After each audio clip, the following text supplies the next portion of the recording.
Previously, on Rise of the Runelords. As our heroes finally made their way back to Sandpoint, they split up in order to handle their own affairs before meeting back up together. Everyone but Grelda made their way to the White Deer Inn, with Tanin, Gendrick, and Geisen heading down to speak with Fenton, informing him of the Red Wizard's call for his life, as well as inquiring about Zinshalast and its possible location in the Kodar Mountains. Fenton, while almost amused at the general contract on his life, seemed more taken aback by the mention of the Red Wizards, and proceeded to inform our heroes that the group of wizards had been the Ascended's right hand in a group called the Iron Ring. He also spoke of the secret gathering place the Red Wizards inhabited and wished our group the best of luck in their attempt to confront them, as well as crossing his fingers that they made it back alive too, of course. For information on all things Thessalonian, he pointed them towards Brodert Quink, an elderly gnome they had seen speaking with Fenton on occasion. While the conversation was taking place, Sanishi was regaling the few patrons of the White Deer Inn with her melodic skills as she hefted her flute, donned her purple cloak, and made her way up to the stage. Meanwhile, Icky made himself useful by causing her cape to billow dramatically using the power of his wings. Grelda, in the meantime, decided to visit the Goblin Squash stable, taking the time to chat with Paddock as he attempts to groom the horses. One shakedown by a horse later that involved Grelda and two carrots, Paddock is able to complete his grooming. Grelda retrieves her beer-making supplies, making sure there will be an abundance of whiskey for my monks and beer for my orcs. Grelda then continued on to do a bit of literary shopping, minus the haggling. Errands done, everyone regrouped at the Rusty Dragon to talk about their next move, and ultimately decided that a visit to old Brodert Quinn was next up for the group. Today, the adventure continues.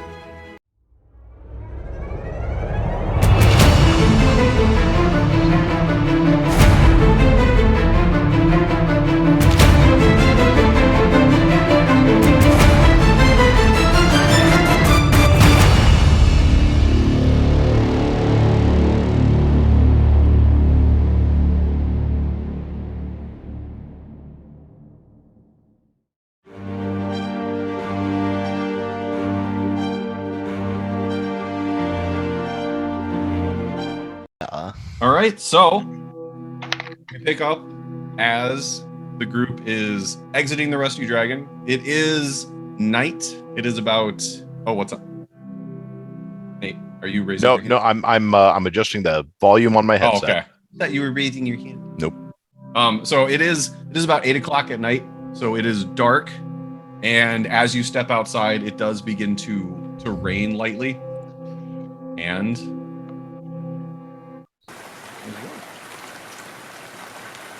are we fully rested? Or are we, I don't know, remember what our rest status is. We are. We should be. You are, yes. Are you? Because you had stopped on the way. You haven't rested since you've gotten to Sandpoint, but it did take you a better part of 2 days to get back, so there was long rests in between there.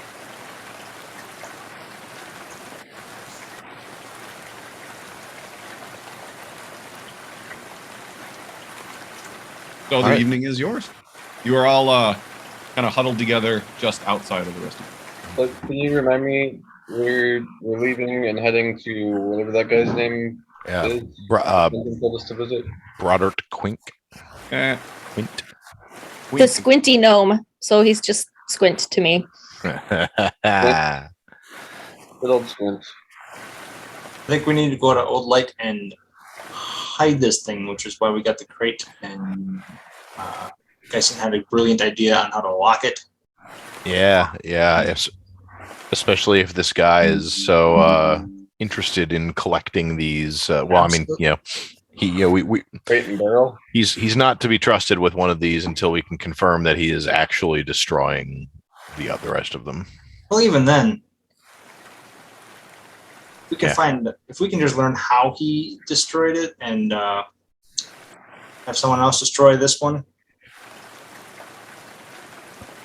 and not tell anyone else it was destroyed. The more Tarnin's walking and talking, the more we can hide this, separate it, make it more involved to try to even put these pieces back together, find them, whatever. I mean, I'm not a mage. looking over at Dyson, I'm not an artificer, but I mean, if these were once put together and we just take them apart, how easy would it be for someone to use the parts and reconstruct them, rebuild them? I would just like for, would we like to reconsider turning Jill into a dinosaur and having her eat it? I don't know. Honestly, I mean, that would be a great way to carry it around and make it very difficult for everyone to get a hold of them.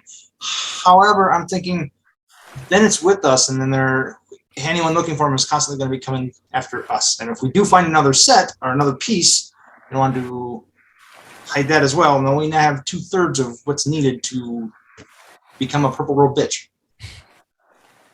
I think I might stand out walking around as a dinosaur. Grelda points to the giant bird. I can't, but I couldn't practice my flute or write music. It would just be more challenging. Like, I understand. Arms trying to hold the flute.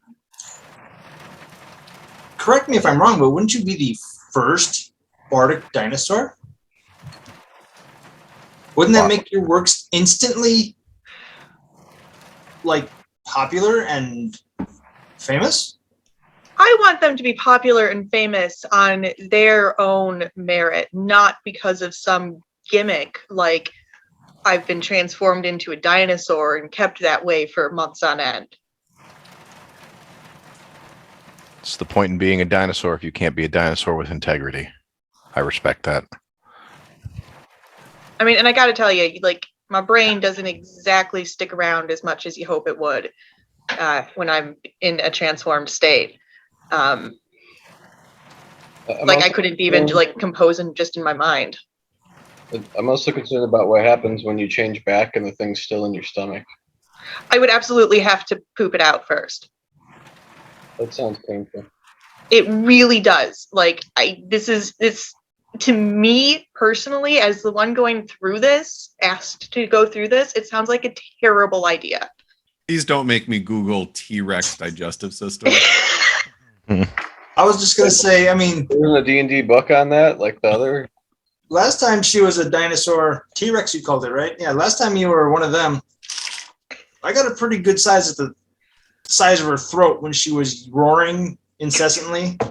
I'm pretty sure Geisen could fit right down there and pull it out, and all we'd have to do is make sure you don't bite down, and we'd be fine. You want me to keep it in my throat? What kind of...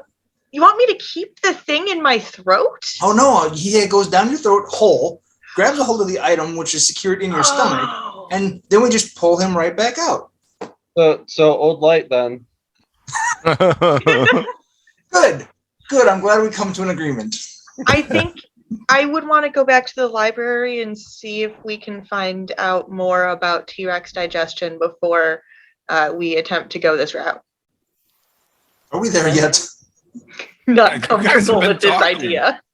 So you're trying to get to Old Light? We've been walking and talking. No, I know, but you're walking to Old Light. That's correct. Okay. I would say right about then you would be coming around the corner and you would get to the end of the road and the last of the buildings would pass you by and Old Light would be there in front of you as the rain begins to come down a little heavier.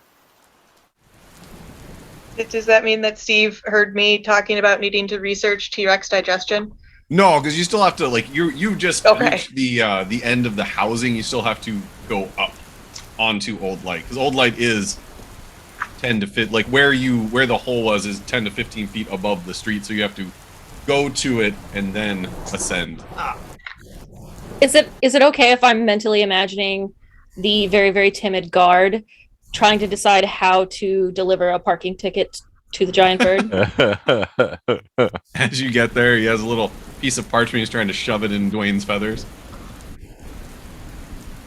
Just like Dwayne keeps like kind of snipping at him as he does it, not in any type of I'm necessarily gonna purposefully injure you, but just kind of fuck you.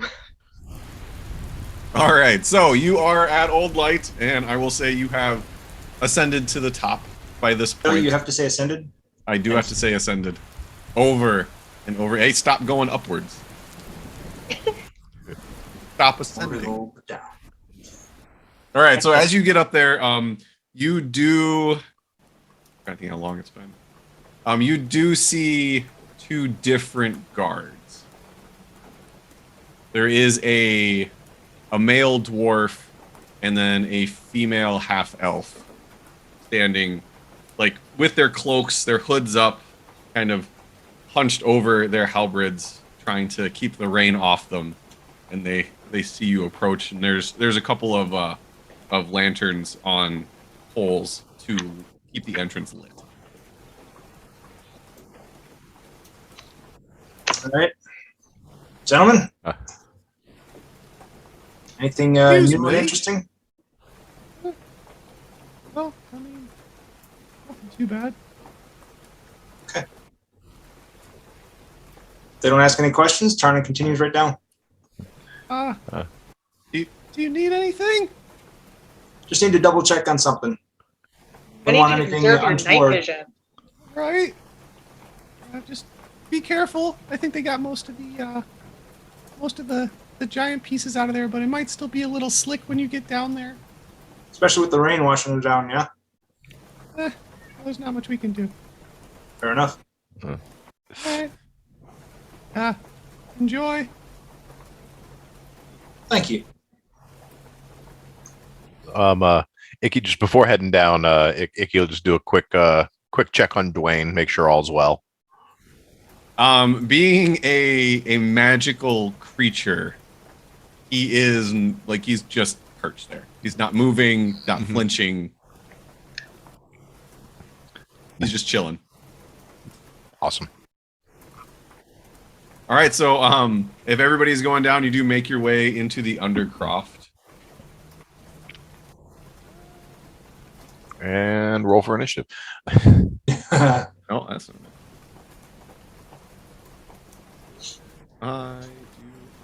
Okay, down the stairs, find somewhere. All right, all of a sudden we hear from behind us. Like, what are you looking for in particular? I don't think I have the map prepped. So No, one of the passageways that was already caved in and didn't look very.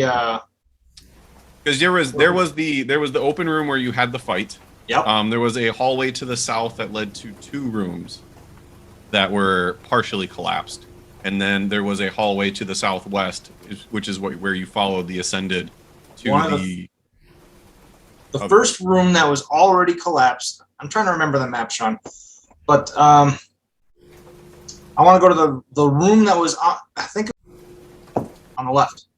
Okay. There was a couple pieces of rotted furniture, and then the room was about 15 feet deep, and then just a pile of collapsed rubble coming up from that.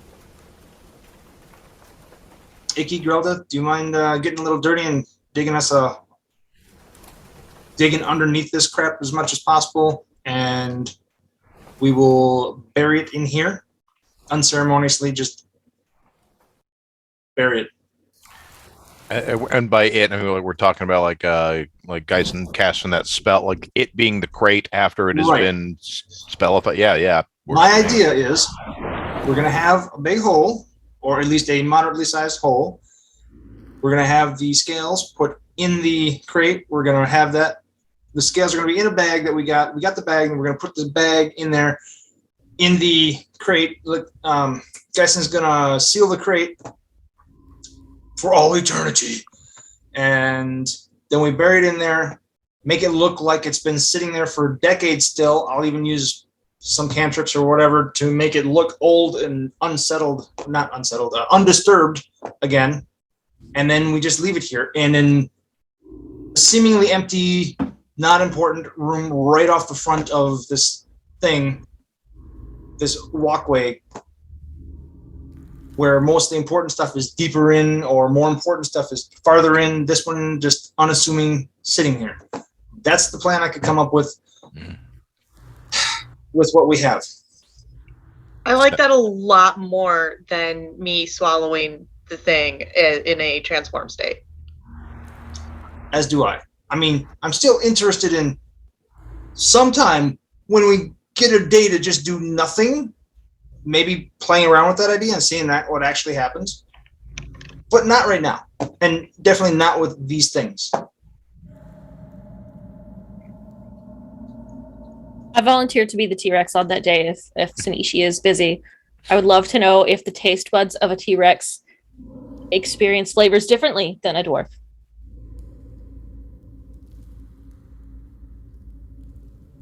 Consider very market interesting research. I wonder if cinnamon beer tastes the same to me as it does to you. We can find out. Find that out. In any case, Grelda takes Sasha, hands her to Tarnin, take care of her, and then immediately begins like working on the hole. Okay. Are you doing it yourself, or is anybody helping you? Icky's I'm helping with. out. I'm there. I'm so, like real quick, Gendrick, can you remind me the you gave me a monocle that or some goggles that had light associated with them. Right? I believe it was dark vision. It was dark vision. Dark vision. Okay, cool. Yeah, I'm sorry. I'm just trying to. Do you remember how many charges of that had? Yes, I believe it was 10. Okay. But I can double check. Apparently, I just and then was it just 10? I think it was just 10 charges and it was done, right? They don't. Yes. Yeah, he would have to get me something brand new. Yeah. All right. While they're doing that, okay. Tammy, can you give me a strength check for Grelda with advantage? Just to see how long. Sorry. It's a total of 8 times, by the way. Total of 8. Okay. Yes. Okay. Thank you. Sorry, I almost did a saving throw. That would be the incorrect one.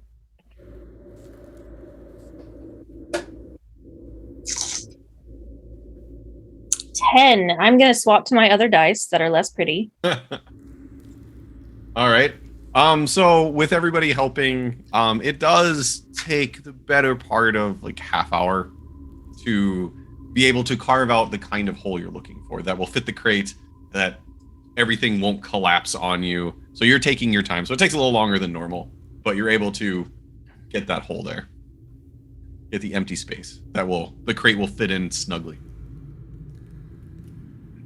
There is no is this place lit at all, or I should use my or what's the lighting situation down here? Is it is lit? There are no there's no lighting. Okay, cool. There's no ambient lighting, at least. You would need to light something, or I'm using the goggles. Okay.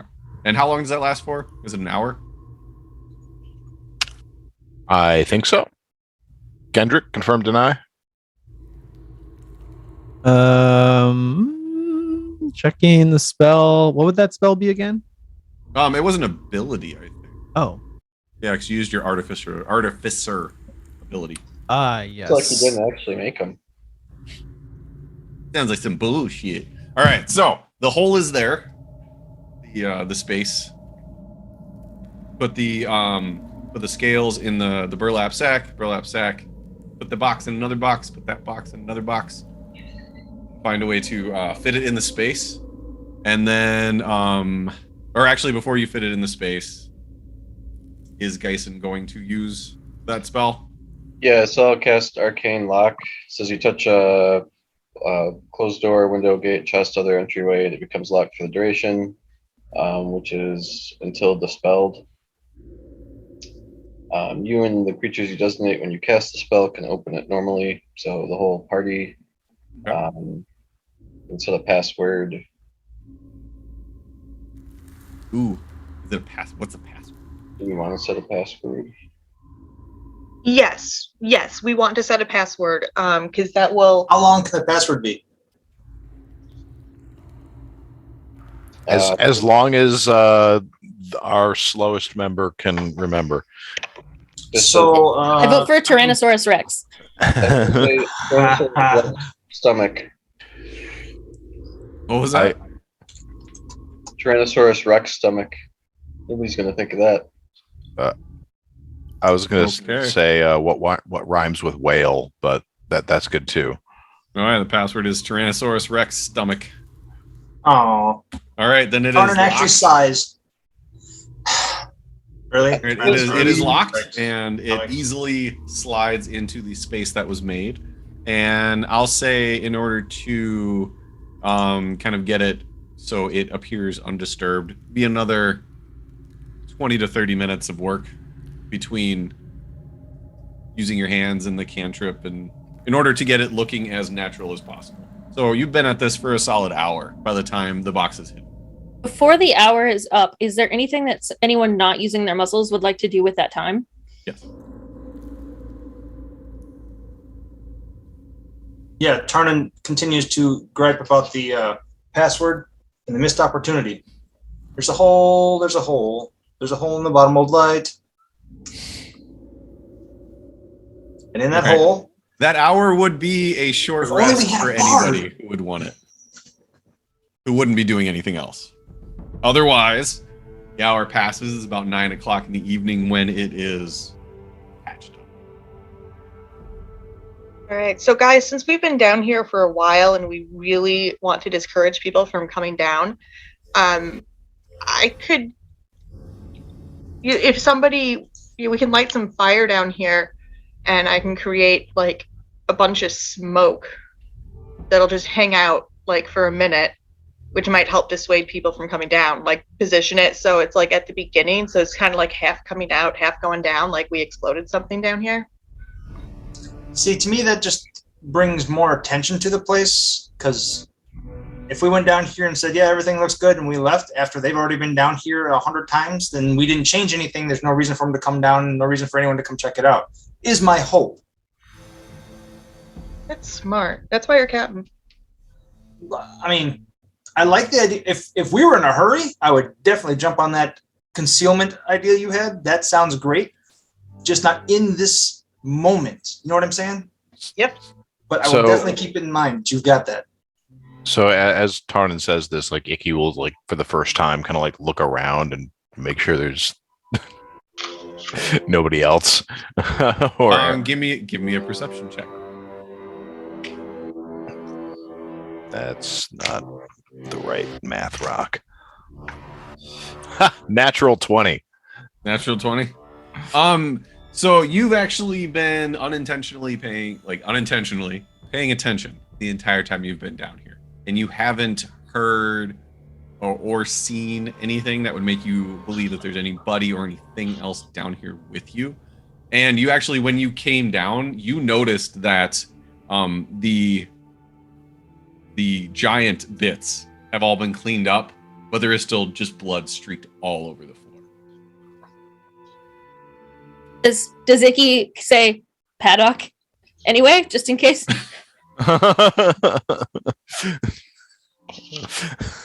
No, but he thinks it to himself. It's here somewhere. Yeah, just like that fucking kid's gotten good.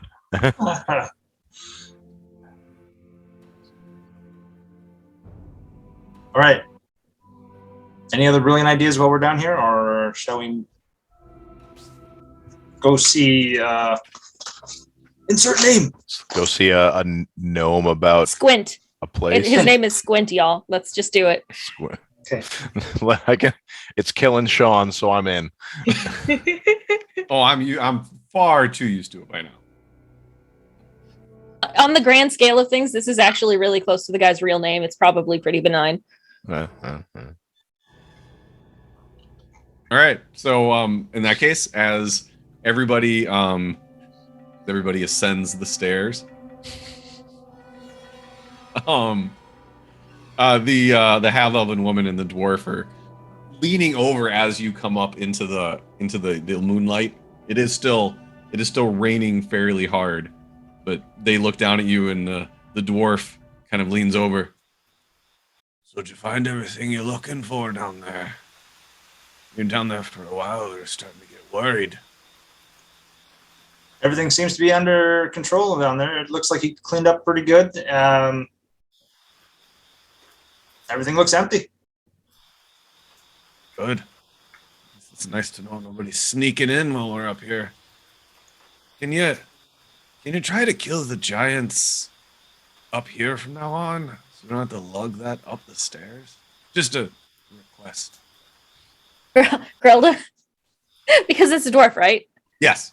It Yeah, is so- a male dwarf. So Grelda smiles, walks over to him, and claps him like, companionably, but really hard on the shoulder, and is like, "Oh, you could do it. It's fine. A little bit of exercise never hurt nobody." And then she pulls out like a half skin of like some alcohol and gives it to him.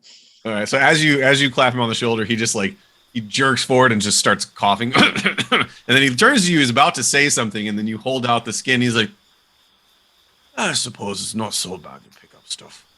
And he takes it. He just kind of nods and hides it under his cloak. Goes back to leaning. How big was the crate that we put the thing in? Relatively small, 36 inches square.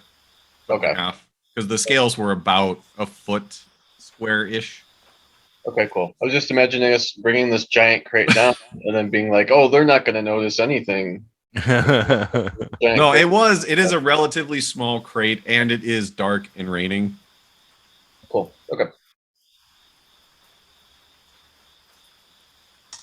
Yeah, about that. I really should. I mean, if you're being polite and letting us retcon a few things, I would definitely have cast a spell just to alter self and make that item look like nothing. And as long as they didn't touch me, they wouldn't see it.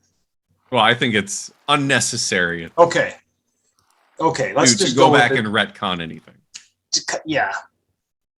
I mean, it's right there. I got it open, and I didn't even bother to freaking say anything. So, my bad. All right, so everybody is up and out. And as we're leaving, I'll say, "Keep up the good work," and I'll pat each one on the shoulder. And just to be kind, I will cast Prestidigitation and warm their cloaks. They both kind of they both give just an odd shiver, and then just kind of their eyes go wide really quick, and they look at you like, It's only going to last for an hour. I don't know how long your shift is, but enjoy it while it lasts. suppose we will. And then the dwarf kind of nods, pulls out the little flagon, pops it open, and takes a drink as you begin to walk away. All right, off we go. We're off to see the wizard. Yeah. All right, so you're going to Broderick Quink's house. Mm-hmm. All right, so Broderick Quink, his house, you were told it is the last house on the road right before you get to Old Light. So as you come down from Old Light, it is the first one on your right-hand side that you come to. It is, again, it's about 9 o'clock. It is dark. The rain is still coming down. But as you come up to the house, you can see that it is easily the oldest house in Sandpoint. And from the outside, it doesn't look dilapidated, but you can tell that whoever is inside of it really is not giving much care to the general appearance of the outside. It is not falling apart, but it is definitely not upkept. And it is a single-story house, and all the shutters are currently closed, but you do see some smoke coming up from the chimney. Is the house made of stone? Yes. Then I wish to use stone cunning to see what I can tell about how old it is. Old stone is cool. Read me stone cunning really quick. I would love to. There's no search bar, so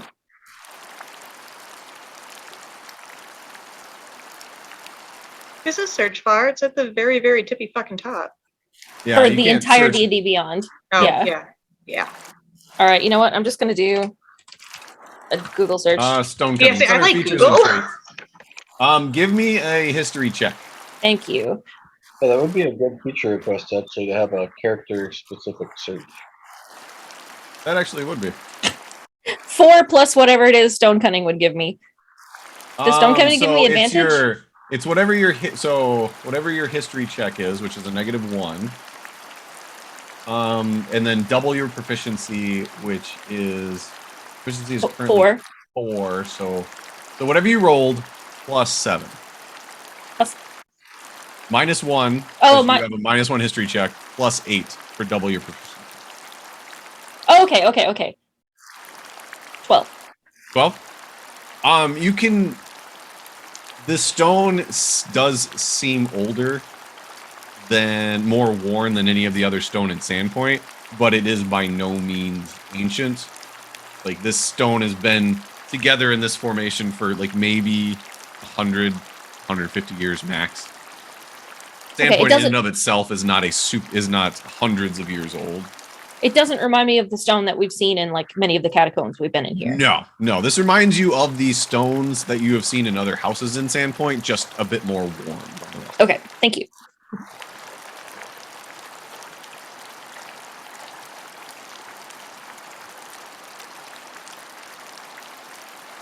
Nothing else is going on. Tarnan walks up to the front door and knocks.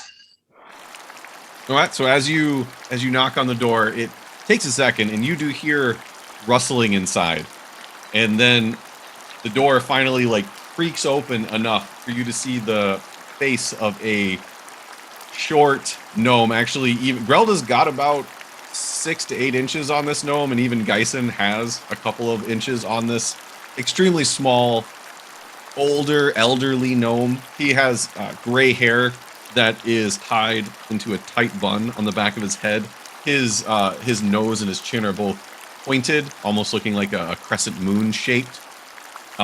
His hair is pure gray. There's not a bit of color on it. And his face is definitely wrinkled and weathered, and you can tell that the gnome is older. How about his eyes? What was that? Anything about his eyes? His eyes are actually a deep brown, and he has a small pair of spectacles that are sitting at the end of his hooked nose as he looks first at Geisen, then at Grelda, and he kind of goes in order from the shortest, working his way up to Sanishi, and then pushes his glasses back up. May I help you? In like Grelda's Sato voice, so like it's real quick, but probably everyone can hear it. She sort of elbows Geisen and goes, "You're kind of tall for a gnome, then, aren't you?"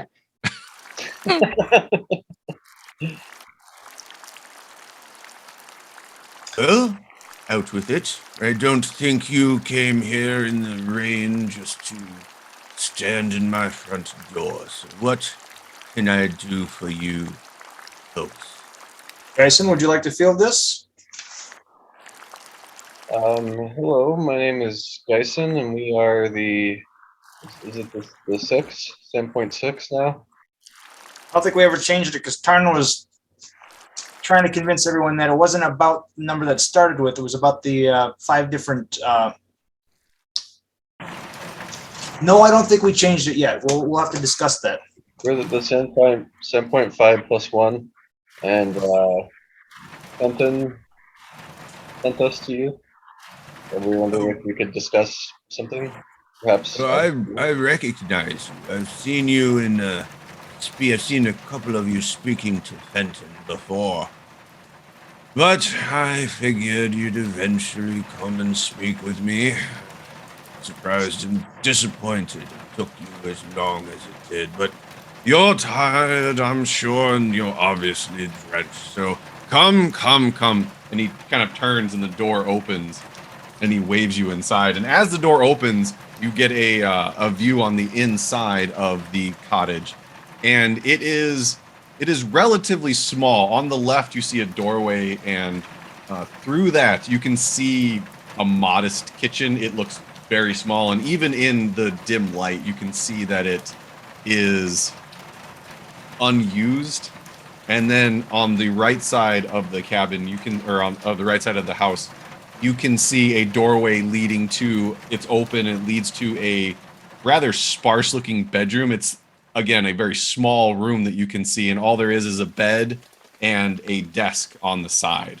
All right, so the main room you walk into is obviously where he spends most of his time.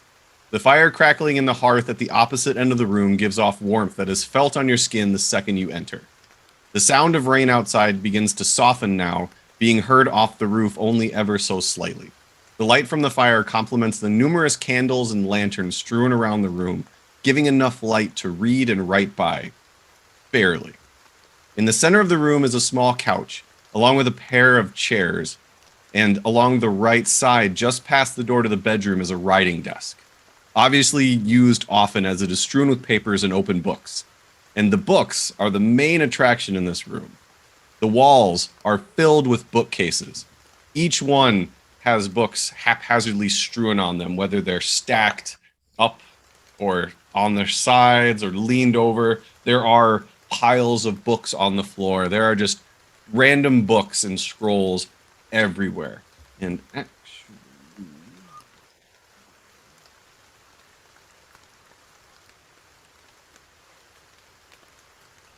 come on.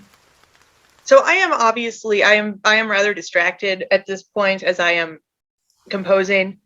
So like I'm a little, kind of face down in my notebook.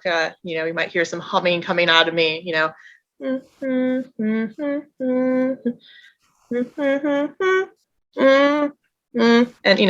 blah blah blah. Now it's magically dark. At this point, everyone has dark vision. There we go. I was gonna say, and all of our dark vision goes away. Ooh, that's so nice. We don't have dark vision. Do you have night? No. Yeah, Grelda doesn't say this, but I totally do. I want that room. I want that room too. There we go. Then let me.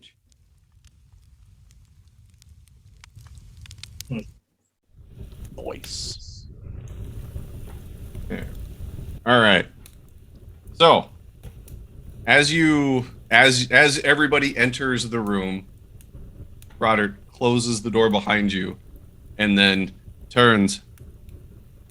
Yes, if you will, you can have a seat wherever you want. Just, I ask that you be careful with my books.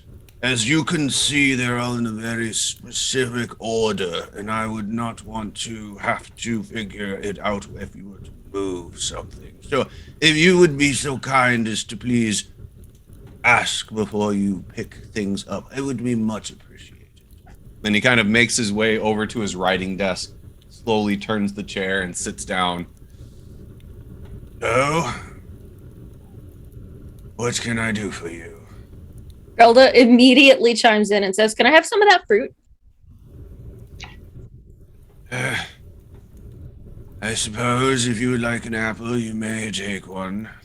She takes an apple and then sits anywhere, which is in her mind in front of the fire, and then begins roasting the apple, like just carving it, cooking. He just kind of follows you with his eyes. You sit. He goes.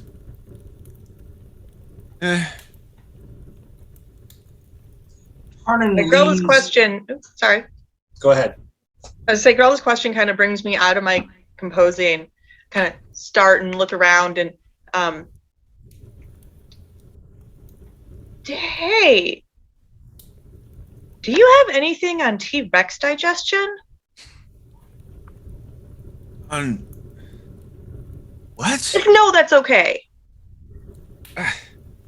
I'm sorry, miss, but I don't have any books on ancient animal excretory systems. Who would write that? Grelda looks at, like, kind of just glances over without really taking her eye off the apple and says the Aarakocra and then goes back. No, I'm sorry.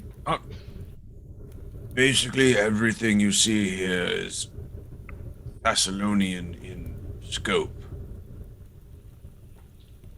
Okay. And the Thessalonian didn't overlap with the dinosaurs. No. Okay. Learning things every day. Cool.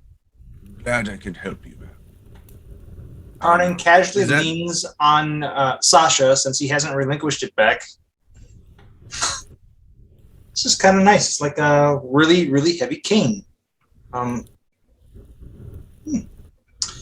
We are here to do some talking and exploring about the Thessalonians. However, first, as you say that, you immediately see like his bushy eyebrows just kind of like immediately perk up. And you're like,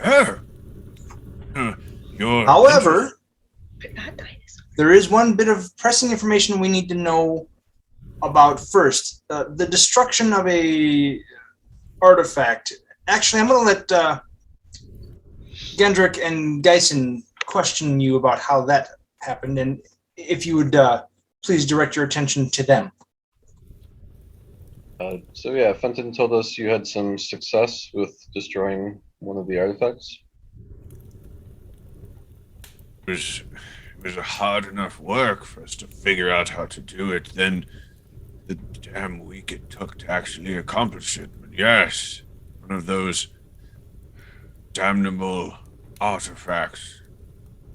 It's and he points, and above the fireplace on the mantle, you see a little shadow box, and there are about a dozen small pieces of a silver scepter that have been not put back together, but placed in line to make the scepter appear almost whole, but you can see all the gaps where they have been broken, and there's a piece of glass over the front of it. Yes, I decided to keep a memento because of how many weeks I worked to make sure that took place. Can I ask how you accomplished that? How much time do you have? It's actually, I should be thanking you. It was that the book you returned for Fenton that gave me the last few bits of the ritual I needed to destroy these things. Unfortunately, that ritual is a week long and takes most of each day, so it's not quick. And you're sure that it's entirely inert now? There's no chance of it being recovered? For these particular artifacts, if they are broken in any way, they are inert. While their magical properties are still inside of them, they can't be broken or dent or damaged in any way. So the fact that it's in a couple of dozen pieces speaks for itself.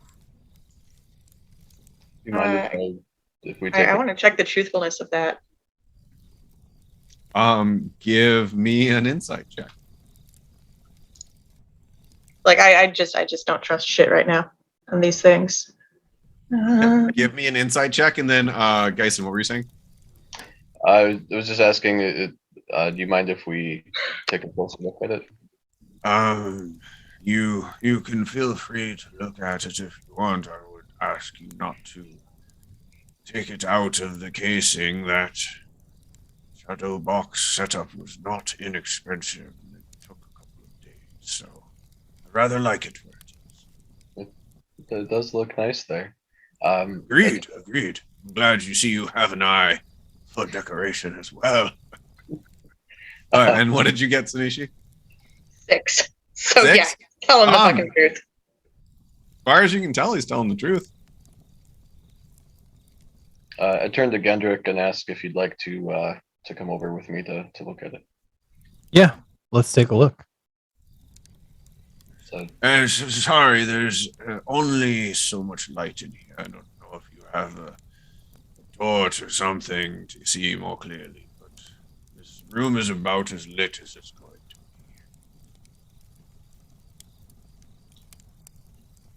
All right. Then while they walk over there, kind of is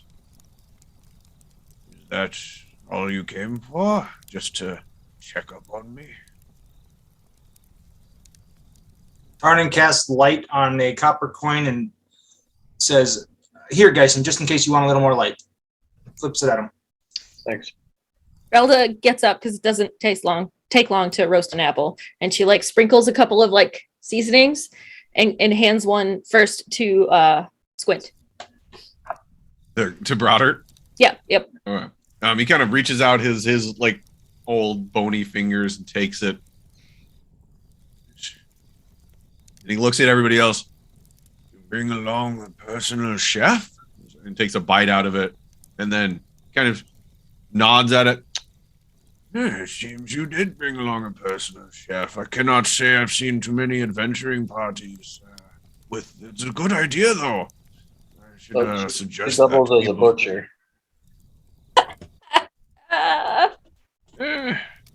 Being multi-skilled is important. I then offer the apple slices to the rest of the group. And Tarnin first, because they are cinnamon apple slices. Ooh, a detected cinnamon. Well, thank you. And then he offers Sasha back. She accepts and then does the whole anime magnet thing to her back that I assume everyone's doing with all their weapons. All right, so Geisen and Gendrick, is there anything in particular you would like to do while you examine? I would just like to look really closely at it, see if it seems legit as far as I can tell, and then see if I can sense any magic in it still.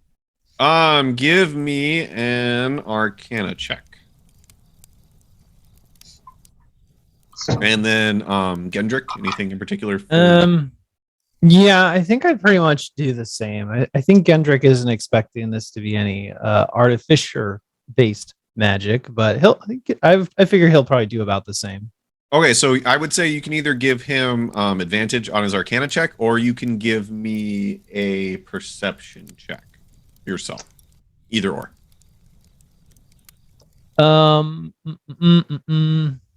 I would say, even though he's better at Arcana, he'd do more of a perceptive action at this point. So I'm doing that. Okay. So you roll that, and then Geisen, what'd you get? 19. 19? Okay, and then Gendrick, what'd you get? 16 perception. Okay.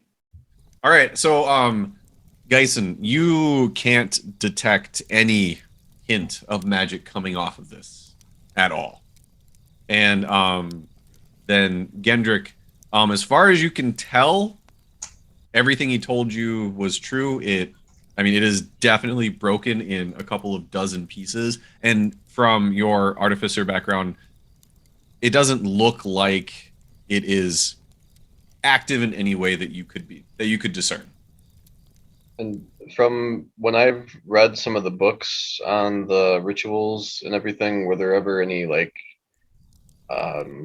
drawings or diagrams of the items? Like, would I have an idea of what the scepter should look like? There was no descriptions of the appearance of them at all. Just naming them off, because the books you were reading were more journals, so it wasn't a detailed description. It was just talking about like the scales, the scepter, the book, the bowl, just in broader terms, as opposed to specifically spelling out what it looks like. Dyson actually did get to read the book that Squint referred to. Yes. Okay. Yep, that was that book appeared to be more of a handwritten journal, and there was a copy of it found in the library as well. And this is like a staff or a like a rod or a scepter or something, right? Yeah, it's a scepter. I would say it's about 18 inches long. Okay. Yeah, Gendrick will note that as far as my capabilities and the things I've seen, an object such as this could certainly be mended, but physically repairing the item is one thing, but I've never seen it restore magic to such an item. Is Gendrick saying that out loud? Yes. Thank you. With the amount of work I put into breaking that, I should hope not. As someone who mends things for a living, I had to comment. Sorry. Geisen? With my kind of history background, would I have an idea of whether it looks sufficiently old or like from that period? I would say that you personally don't have enough history with like Thessalonian history to be able to determine that. I will tell you, it looks old. It doesn't look in the style of anything you've seen, but you don't really have a background in Thessalonian studies, so I wouldn't really say you'd be able to pick it out as being from any specific time period. I mean, given that we're in the room of somebody who studies ancient Thessalonian things, does it have any like markings that are obviously matching with something else in his study? Are you asking this out loud, or is Sanishi kind of trying to look for that? just looking around. Yeah, like, do I, are there any, like, I don't know, like hieroglyphic style patterns or I don't know. I will tell you that the scepter itself, much like the scales, is smooth silver. Okay. There's no specific markings that you can see on it. It's styled a little bit, but you don't see any writing or markings or runes on the scepter itself. Much Okay. like the scales were just smooth silver.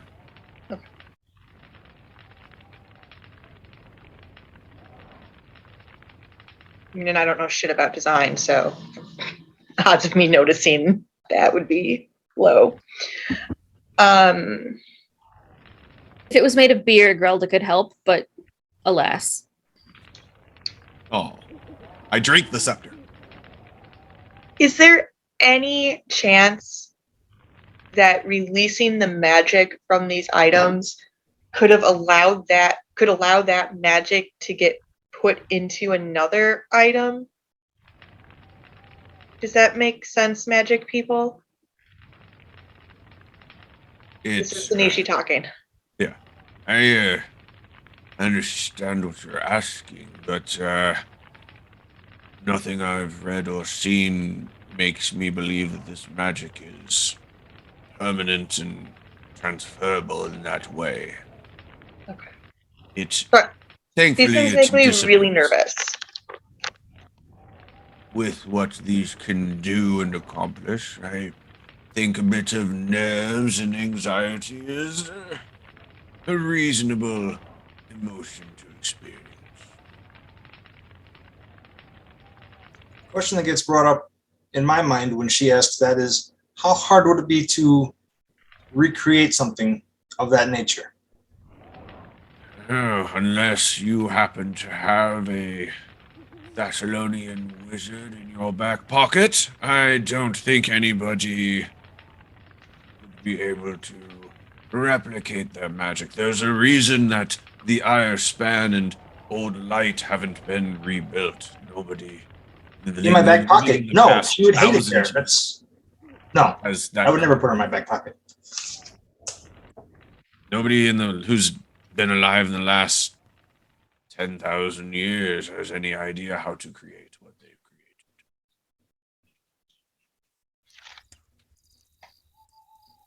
created. Okay.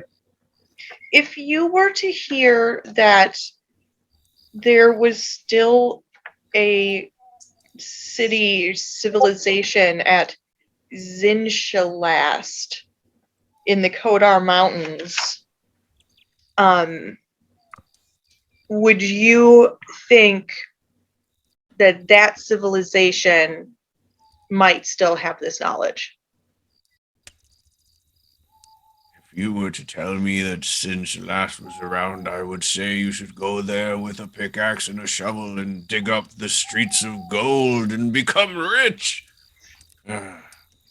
I've long dug into Zinshalast. It is a fascinating topic. I've corresponded regarding it with a few people, and it's one of the pillars of my Thessalonian research, that and Old Light itself. Where did you hear that name? Here and there, been around. Must be around to some interesting places. Old ancient Thessalonian cities aren't the normal topic in the taverns in this town. I mean, neither are ancient Thessalonian projections, but I sat on the lap of something doing that. Grelda, like just idly while this is happening, grabs another apple and then over her shoulder and says, Sanishi has hidden depths, and then goes to continue cooking. I feel like there's more explanation.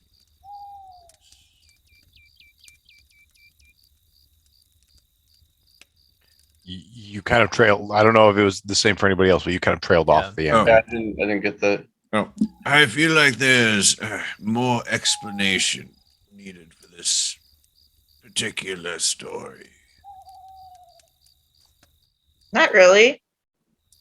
came across a statue of an old king guy who was doing a projection in a language you couldn't understand, talking about how cool he was, probably, and not to go through that other door. And I sat on the lap of the statue because he was cool. I wanted to see if it, gave me a different perspective of the projection. It didn't. As Sinishi continues to talk, he looks at you, and then he starts to look at everybody else and just has a quizzical look on his face and just, anyone? Tyson, please, didn't you translate what the projection was saying? I feel like you can bail this poor man out with his bushy eyebrows. I did. I really don't remember what it said though. It talked about. Oh, hold on a second. I'll get it. Like, this is going back. Something about a powerful wizard, Kurzog, Thessalian Empire. I mean, this might be going back like 3 years. Yeah, this is quite a ways back. I will, however, say Sinishi's skills very clearly lie in like music and not storytelling. Yes. All right. That is what I trained in for bardism. I gotta say, like now that like I have this this picture of Sinishi sitting in Kurzog's lap. Kurzog is now evil Santa. What would you like for Christmas? All right. So what you heard, his spoken words were in Thessalonian and repeated a short message over and over, saying, "Is upon us. But I command you remain, witness my power, how Elasnus' petty wrath is but a flash compared to my strength. Take my final work to your graves, and let its memory be the last thing you..." And then it just kind of like... Help me, Obi-Wan Kenobi, you're my only hope. Help me, Obi-Wan Kenobi, you're my only hope. Yeah, but like a bit more ominous. Yeah, actually, it's like, think of me and die, Obi-Wan Kenobi. Your time has run out.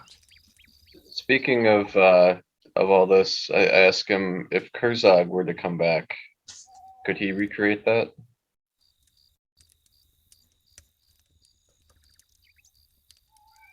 Possibly, but my question would be, where did you hear that name? Is Kurzog likely to come back? I don't think I want him knowing I sat on his statue. I don't think he'd like that. So yes, we've heard the name in several places, one of them being the aforementioned statue. Shit. I'm now questioning my actions. You had my attention when you walked in. Now you have my interest. Please sit. I feel like there's more here. I've been studying ancient Thessalonian ruins for last decade. I have very rarely come across anybody is aware of them, let alone has the information that you already possess. Out of character, what's the name of that place where we found this and then we burned it down? Thistletop. Say that name and risk death, though, or Sinishi's tears. What? Say that name at risk of Sinishi's tears. What? Why? Because I didn't get to kill all the goblins. We burnt it down instead. Oh. Are you aware of Thistletop? The goblin stronghold on the head of the ancient statue? That I believe you burned to the ground. Yes, I am aware of this. I don't suppose you ever did any investigating there yourself? No. Sorry, hold on.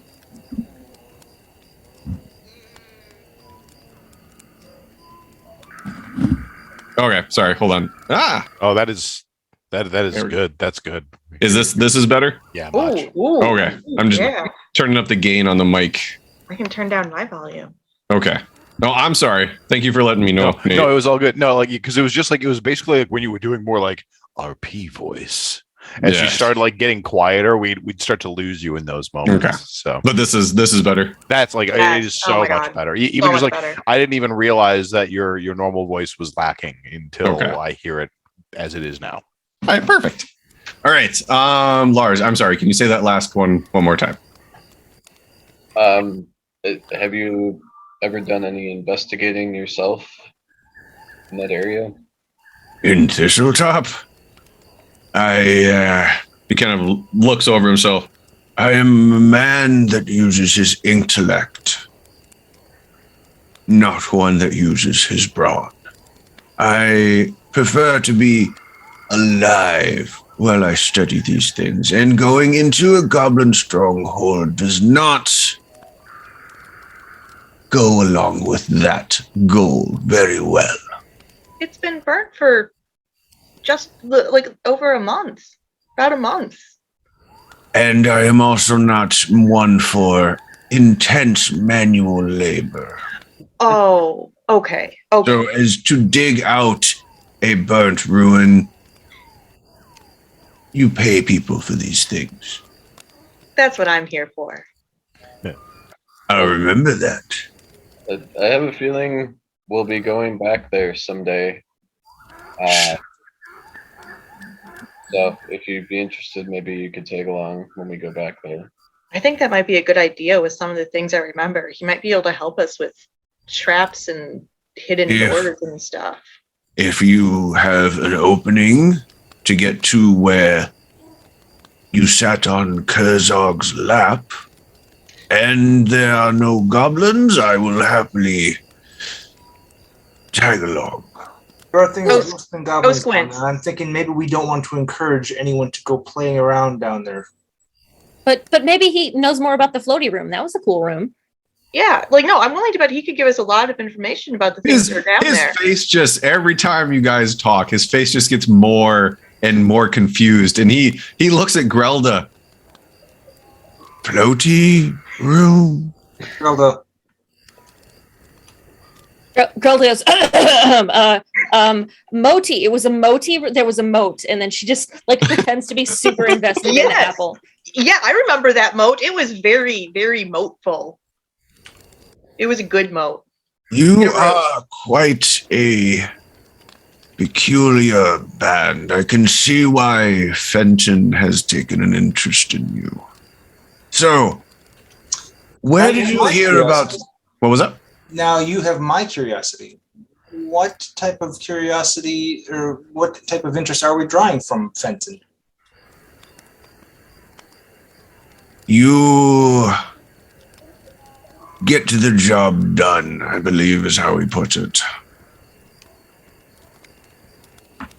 Dependable is another word he used, which unfortunately in his particular line of work is harder to come by than it should be. So weird. You'd think more people would want to be good neighbors. That's fair. On many levels. So I must ask, what is your interest in Zinjalast?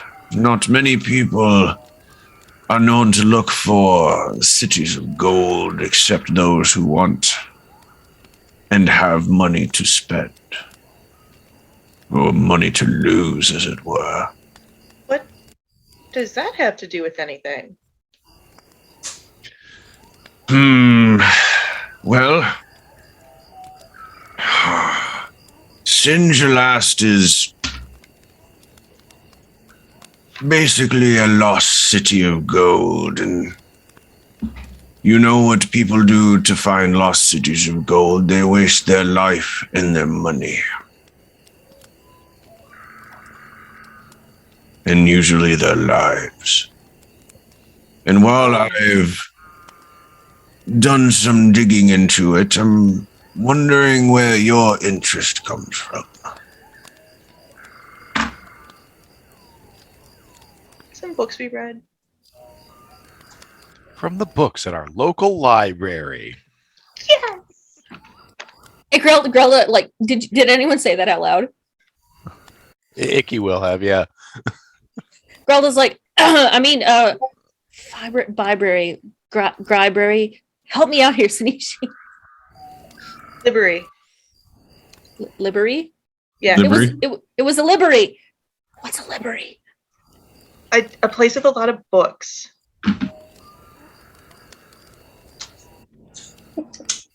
Okay.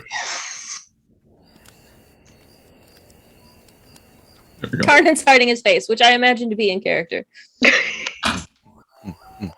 Very much so. Can we ask you, how did you end up with this particular field of interest? Well, I spent 2 decades studying with the dwarven engineers in Yanderhof, and 3 decades as a cataloger at the Founders Archive in Magnamar. And while Thessalonian history is sparse, it is interesting, especially with all of the Thessalonian ruins that have been left behind. And I decided I wanted to know more.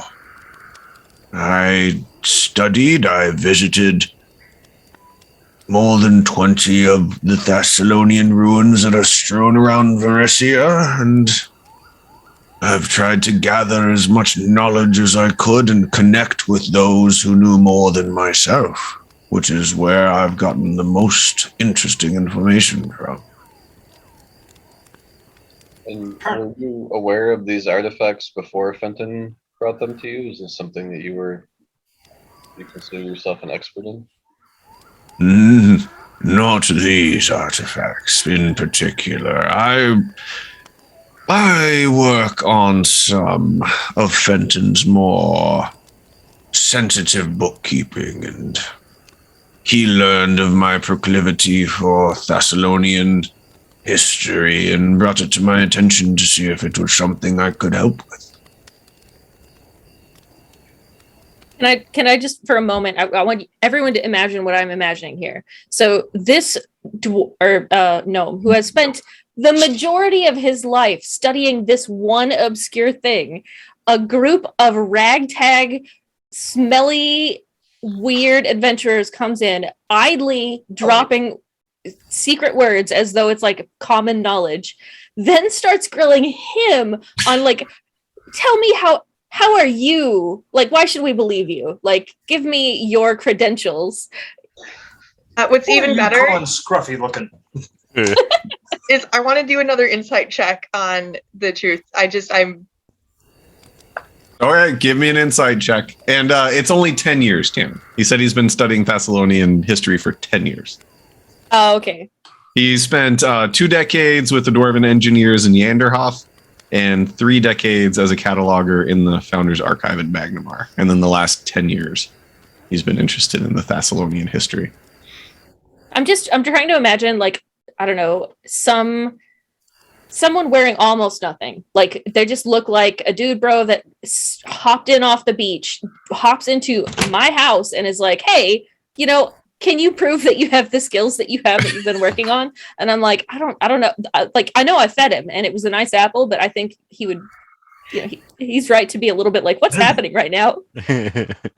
And Jill, as far as you can tell, he has not told you anything he believes to be untrue. okay. So I do ask again, what do you want with the Singe last? Well, all this other stuff is going on. Tarnan is going to whisper the spell. Whisper to Geisen, do you trust this guy yet? Do you think we should just ask him about this area? Okay, that's hilarious because Geisen was actually thinking about doing the exact same thing to you. And yet I'm the only one who's been rolling insight checks. Can they cross paths? Can the whispers cross paths? Don't cross the streams. Don't cross the whispers. Oh, and the Stay Puft Marshmallow Man pops up outside. Oh, Yum. Geisen responds, I don't sense any deceit from him, but I think you are probably more equipped for doing that. Okay, Sean. Can turn and roll a insight check on how he feels generally about this guy being forthcoming, honest, generally just curious. Go ahead. Insight, sure. Let's try that. You dirty freaking whore. 10. Again, as far as you can tell, he is telling the truth. He does seem, he has gone from attentive to interested to quizzical to curious as more and more of the information and the questions have kind of rolled back and forth between you two. But you don't get any sense of anger or aggression or of lying or hiding anything.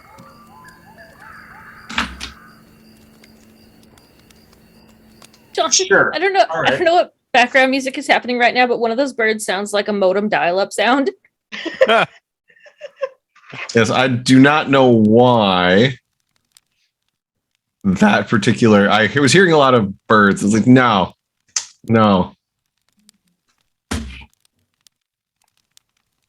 Oh, that's nice. Thank you.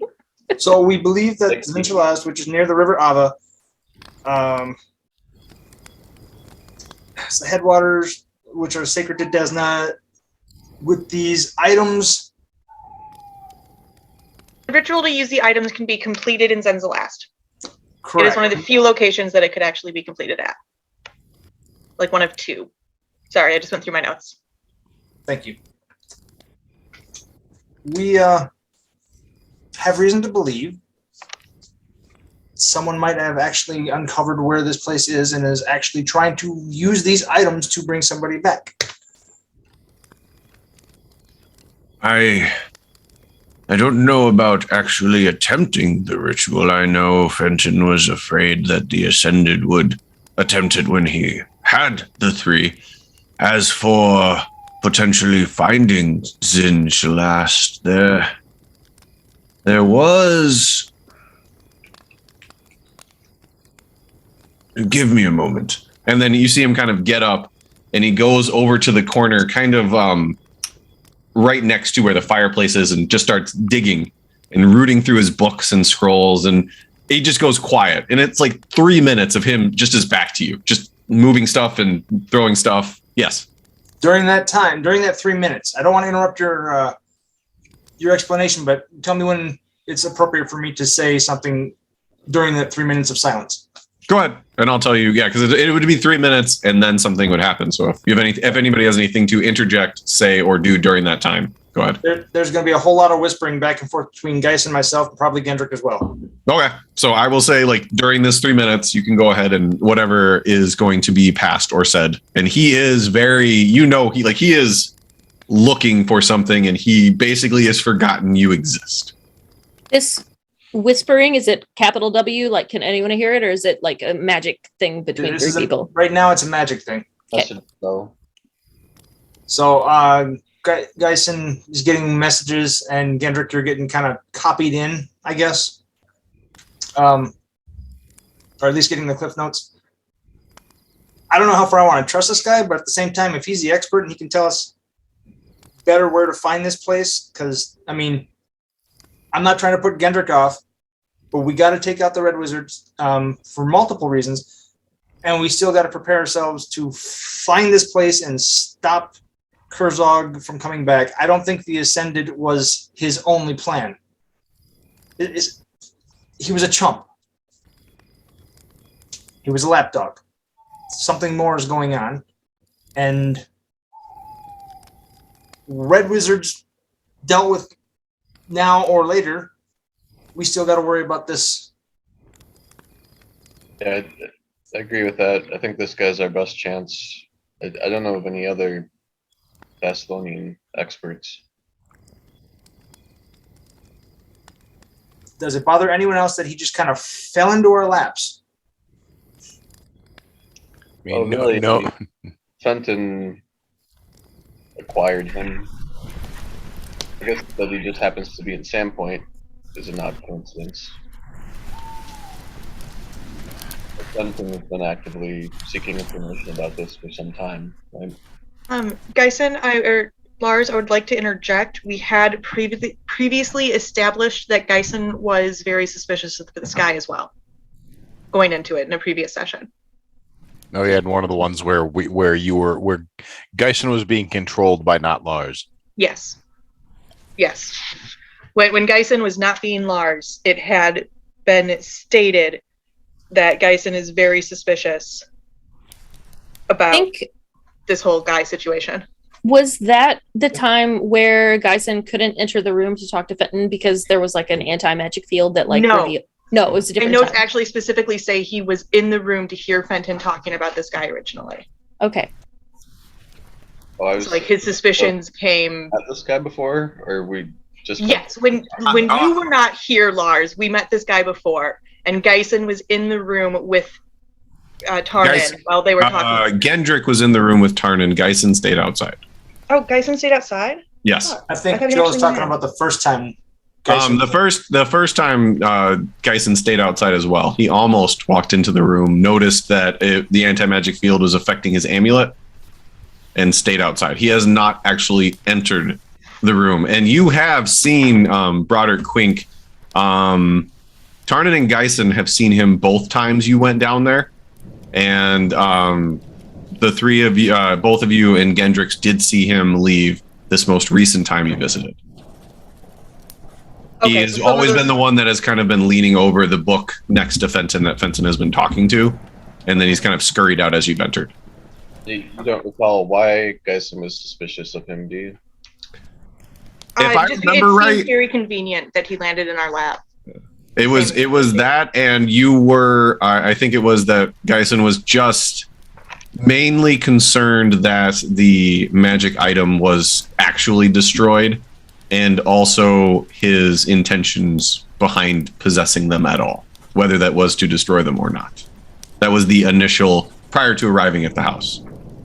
Any of that could have been changed with the conversation so far, but that was the initial hesitation.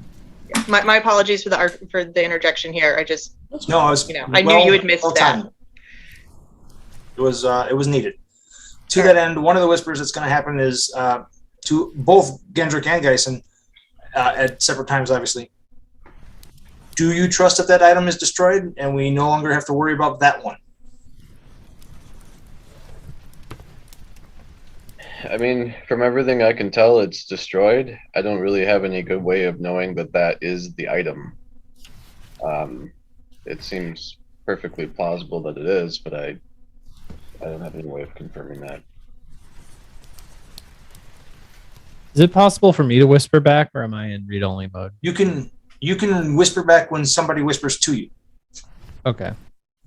I'd probably say, yeah, as far as I can tell, I mean, there's this object seems to have no magical properties to it. If we're having doubts, though, we could step our investigation up a notch here if we think that's necessary. If we think this is some kind of enemy agent.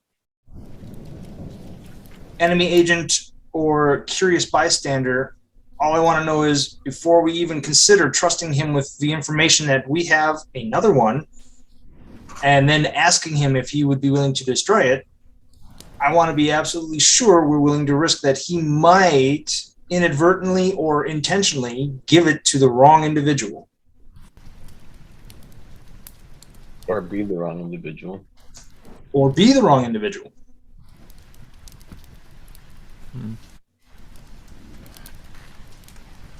Gentlemen, how do you feel about it?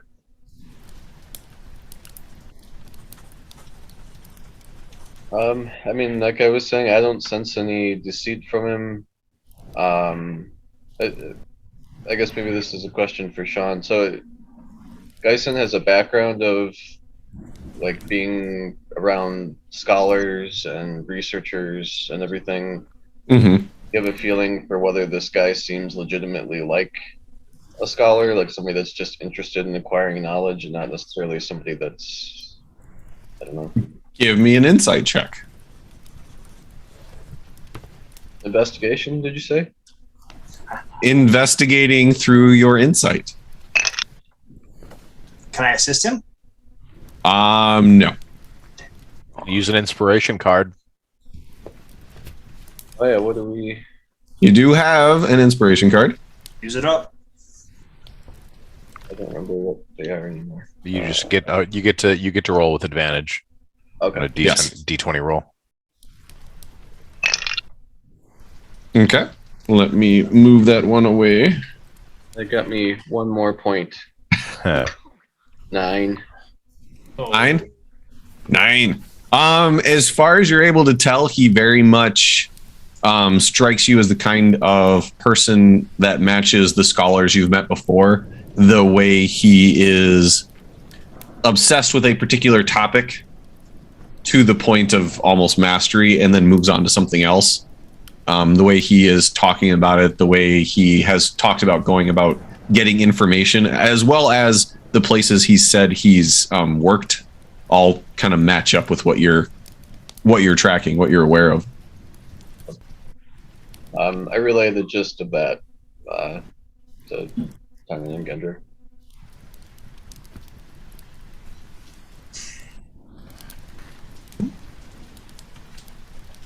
All right, imagine 3 minutes is up. Well, I mean, some of that was side chatter, so if you guys still have things to say, I will let it fly. And so I'll message back to Tarnan. I guess another question is, how much do you trust Fenton? Because Fenton seems to trust this guy with these artifacts. I don't trust Fenton. I trust him enough to work with him. I trust him enough to try to gain more information. I trust him enough to use what he does give us to our ends, but I would not put any of our lives in his hands if at all possible. Do you trust him to not be part of the plot to be working with the Ascended, or, you know, working with that group? And honestly, no. I want to. I really want allies in this fight. I really do. But I trust our group. I trust our little family here, and that's it.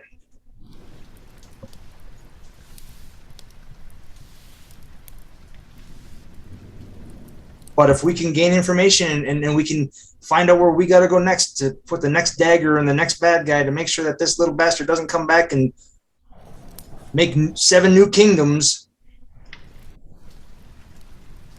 I'll do whatever it takes.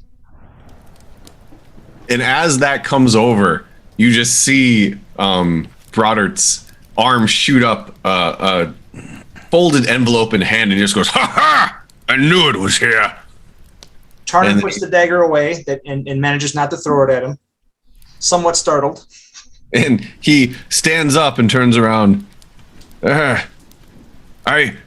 is a letter I received from a correspondence from the author of the definitive encyclopedia on the region of Varissia and the Storval Plateau. Seville Redwing Charms, his well-known and well-criticized volume of the history of Varissia called Idolin. And then, I suppose. And he turns and he hands it to Geisen. I need that back. That is a bit of a collectible. But you may read it. And let me see. All right, let me see if this actually comes across. Can you guys read that? Kind of. And if If not, I can throw it in Discord. I'm gonna go with no, just because the font is just fancy enough. I can read it, but all right. It should be in Discord as well, in the campaign chat. Heard multiple And it times. went away. voice. Yeah, I'll go with the one over here. Yeah, Discord's probably your best bet, but Honestly, Foundry looks better on my screens. well, okay. But whatever. It's actually brighter in Foundry for some reason. Yeah, I can't really zoom in on it in Foundry. Come on. Wow. Let's start all over now. Boo, DM, boo. Boo. So who's gonna read it? Who's gonna read it? I got this. Salutations, Mr. Squint. Thank you again for the kind words and drink. It is always a pleasure to speak with readers of my work, especially those well-read and civilized enough to know of my writing beyond the. Alas, I was unable to procure a copy of the early draft from my personal files. It would seem that it has gone the way of so much of my early work, lost forever to the gulfs of time and narrow-minded publishers, unable to grasp the import of a young pathfinder's work. Fortunately, my mind is as quick now as it was in those early days of my explorations of your fantastic homeland. I recall the evening I first heard the story of Zinshalast. Oh wow, I've been spelling that wrong. While seated on a log in a Varisian camp, sharing ruby mead with an enchanting young woman. Ah, but that's a story for other times. I was intrigued by the tale, though. All peoples have tales of cities of gold, yet with Zinshalast, the Varisians had no tradition of explorers seeking it. They viewed the place as one of evil, a place to be feared and forsaken. As far as I could tell, none of your indigenous people ever sought out the ruins before the advent of Shellis rule. But there was mention, come to think of it, of two Dwarven brothers, Vecker, I think their names were, claimed to have found the route to Zinshalast and convinced several tradesmen in Janderhof to support and supply their plans to establish a base of operations in the low Kadar Mountains along the mountain range. They're... Oh, Jesus. Sorry, I need a minute. My eyes. My poor fucking eyes. They're vanishing into the Kodars. They're vanishing into the Kodars, bankrupt all but one of their investors. I hear that even today, the Vecker name is generally accompanied by a litany of rousing Dwarven profanity when it comes up in coffee and taverns. Instead of enclosing a copy of the early complete draft of my work, though, please find a signed copy with the missive. I trust it will look quite handsome on your shelf. I win again, Luce Theron. In good health, Redwing. Elda she's been vibrating. Actually, you know what, Sean? Does she know what ruby mead is? Because if she does, she wouldn't care. Yes. Okay, because Yanderhof is a mostly dwarven city.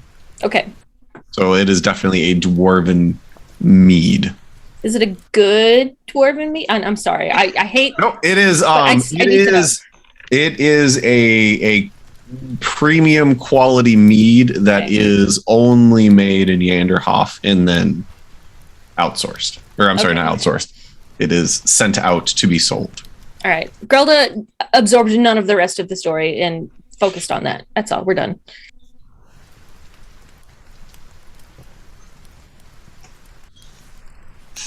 And he is Brodert is watching you read this, and his hands are kind of twitching.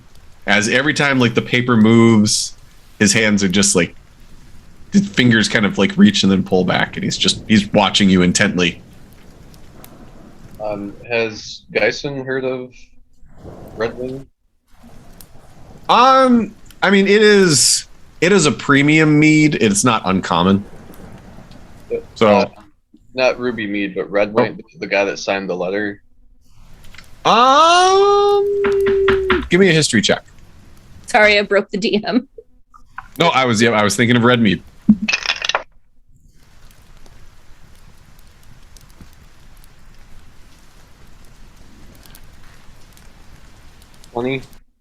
$20. You've heard of the nickname Red Wing before. It is a historian. He has written many books, especially his more famous and controversial works have just been on the history of Varissia going back to the Thessalonian age. And one of the reasons it's been controversial is most people are under the belief that the Thessalonians kind of died out around 6,000 years ago, and he is one of the few that say it's been at least 10, if not more, and that has caused many people to dismiss his work.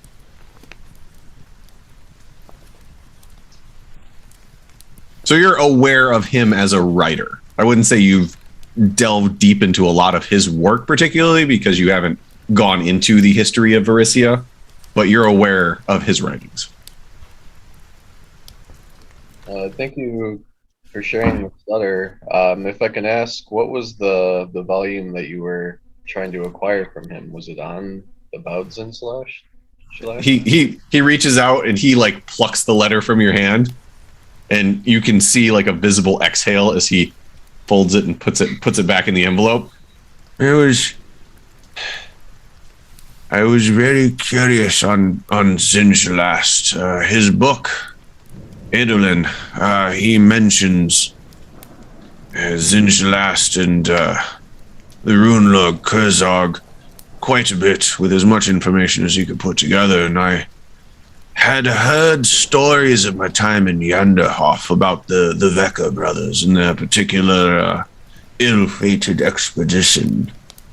So I wanted to know a bit more details, and he was able to provide a little bit more. But I also got the signed copy of Edulin, which is right next to this letter, and it's a thing of beauty, believe me. When did the Vecker brothers claim to have found it? Do you know how long ago that was? It would have been a few decades by now. 30 years, maybe 40. As far as everybody knows, they went into the Kodar Mountains, set up a camp, came back to Yanderhof, got funding, and then vanished. Did you, I don't know how much you asked around about this in Yanderhof, but do you by any chance know who the investor that didn't go bankrupt is? It was a business. I did not look into the investors themselves very much. I did ask about the Vecker brothers, and those who I was able to talk to who knew them personally held them in very high regard. They were said to have built the outpost, manned it for months, and then returned and asked for the money. And I have not met a person who knew them prior to the expedition who questioned their integrity, so I would labor under the impression that they met an ill fate. Kodar Mountains are inhospitable. Dwarves are usually heartier folk, but not everyone can survive out there. Would Geisen be aware of Eidolon, or however you say the other book? I would say no. It's a very specific book about Thessalonian history, so like you recognize the name, but like specific book titles that he wrote, I wouldn't say you're very familiar with. Would the signed copy of Eidolon that you received have more information about Zinjalast? No, it's mostly about the Storville Plains and about how Varissia rose after Thessalon. And it's also not to be touched. This is not the final draft that was sold. This is one of his personal drafts, so. Like a shadow box for that? I think that would look pretty nice on the mantle next to the scepter. Well, there's enough room for the book next to the scepter, and then hopefully one of the other items on the other side, but I suppose I could put a shadow box with the book a little higher. I wouldn't want a shadow box, though. I'd want something to frame it and bring it out, but it's not a bad idea. Dyson's character development into interior design is all I need in my life right now. Hey, you've got a house. He could spend his downtime decorating it. Sorry to interrupt, but what more can you tell us about... let's just imagine our worst case scenario, and these items were all found, and they were used to bring back Kurzog, let's say. What do you anticipate would occur immediately afterward? What can you tell us about that type of scenario with Kurzog returning? What would one expect to see? What can you tell us about Kurzog himself? What can you expect to see? Subservience from everybody. The only thing that kept the Runelords in check were the other Runelords. Whoever was the Runelord, the 7 Runelords at the time were the most powerful wizards in Thassalon. What brought them down? Wouldn't that be a thing to know? Certainly would. They were just gone. Not 6,000 years ago, as the people in the taverns and the hoity-toity professors will have you know. 10,000 years ago. They just vanished. There was some cataclysmic event and they were just gone. It was a cataclysmic event, and it wasn't them heading through a portal to, what was that, Lang?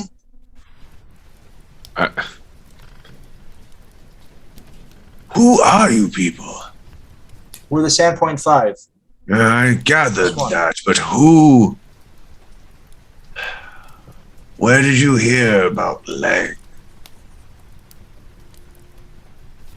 Read it in a book somewhere. Where are you finding these books? About.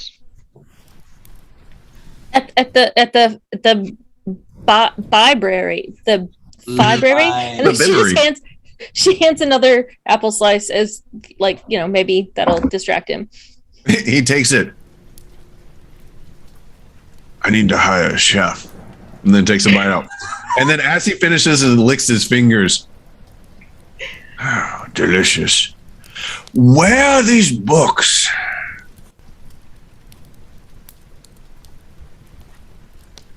We're not prepared to disclose that right now. Collector's items. Out of character, can you remember me what the hell Lang is? I don't remember that.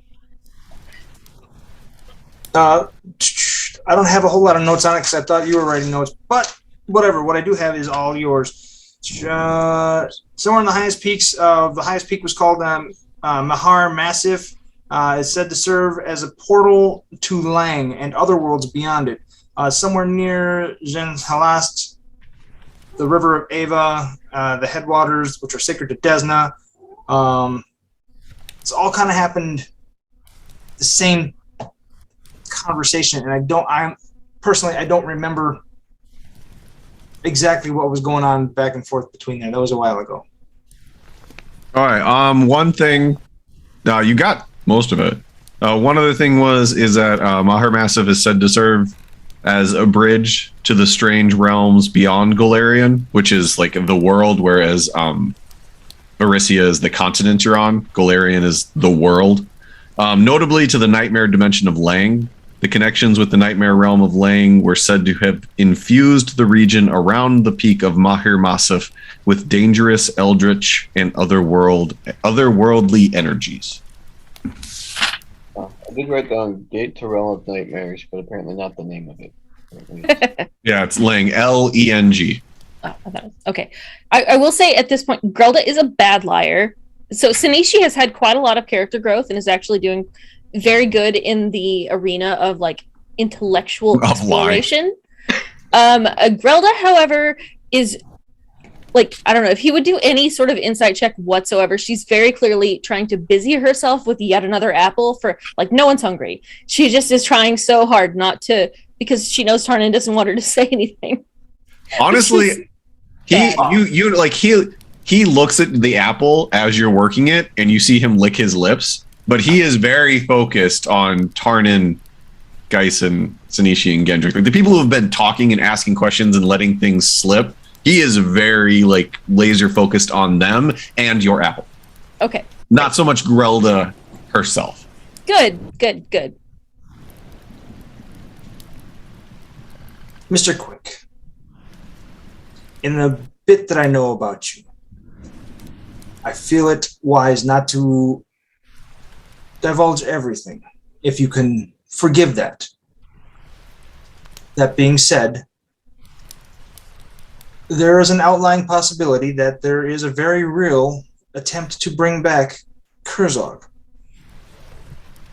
We are trying to find a way to prevent that. And if we should fail to prevent it, we would really like to know how in the hell he was removed in the first place, so we could attempt to repeat that occurrence. If you find out that information, it would be nice for me to know. I could put it in a book and be famous. I'm not worried about nobody knows what happened to the Runelords or Thassalon in general. And I can tell you that with what I do know about the power and strength of the Runelords, if one of them came back unchallenged by the others, subservient is the only word I can think of. So if one comes back, we have to create a new one. Fuck. And here I thought it was just this ascended fellow wanting to become a god. Wouldn't that have been nice? Comparatively, yes. He had a good fashion sense from what I hear, purple robes and masks and all that. I pull out the robe and like throw it on my shoulders like, Sanishi? yes, I thought so too. Isn't it gorgeous? That's an interesting robe you have there, dear. It's the Ascendants. Without the hood. And how did you get the Ascended robe? We killed him, of course. Did you? Now, you did? Yeah. We didn't even tell Fenton that, did we? No, nobody told Fenton that the Ascended was dead. God damn it. He's like, and when did you do this? Remember those details we weren't going to talk about? Grelda looks over at Sasha, frowning as though Sasha's having a conversation when she's not. I don't know. It was recently. I did cut off his head though. I'm pretty sure he's dead. And then she goes back to roasting the apple. Like, Tyson casts message to Nishi while this is going on. Maybe don't divulge more than that. Oh, okay. So, But he's right about the fashion thing. Now I gotta know, was that out loud or was that in a return whisper? I understand how whispers work, so that was in my mind. Okay. yes. Yeah. Tarnan has slowly but surely taught Sanishi how the message spell works. Grelda, however, would absolutely have said it out loud. So, Quink just. So the Ascended is dead. Can you be quiet about that?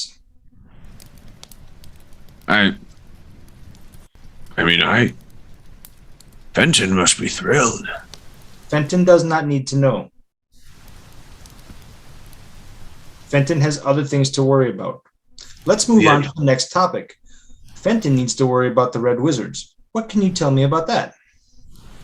All right. Before he answers, Tarnan had a question for Broader Quink. Blah, blah, blah. Fenton does not need to know about that. He doesn't need to worry about them. He does need to worry about the Red Wizards. What can you tell us about them? They are, apparently they were, the right hand of the Ascended.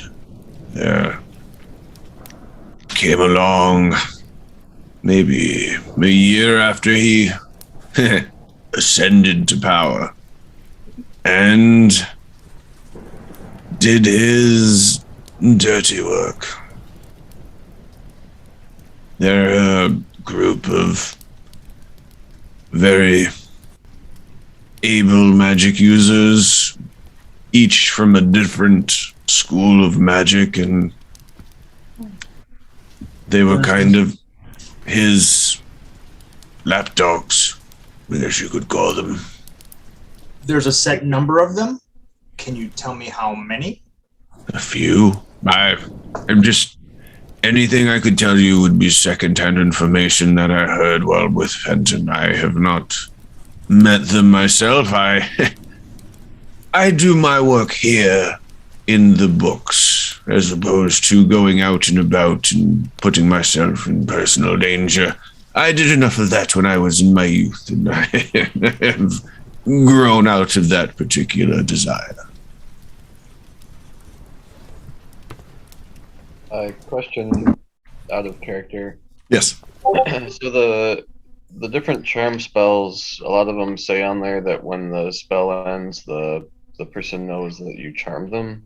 Yes. Suggestion spell doesn't say that. So Which one? Suggestion. Did somebody know that they had been suggested?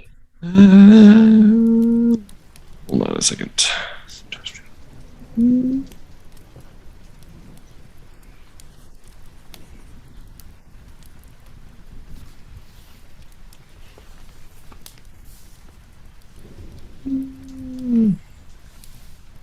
Let me see. Nope.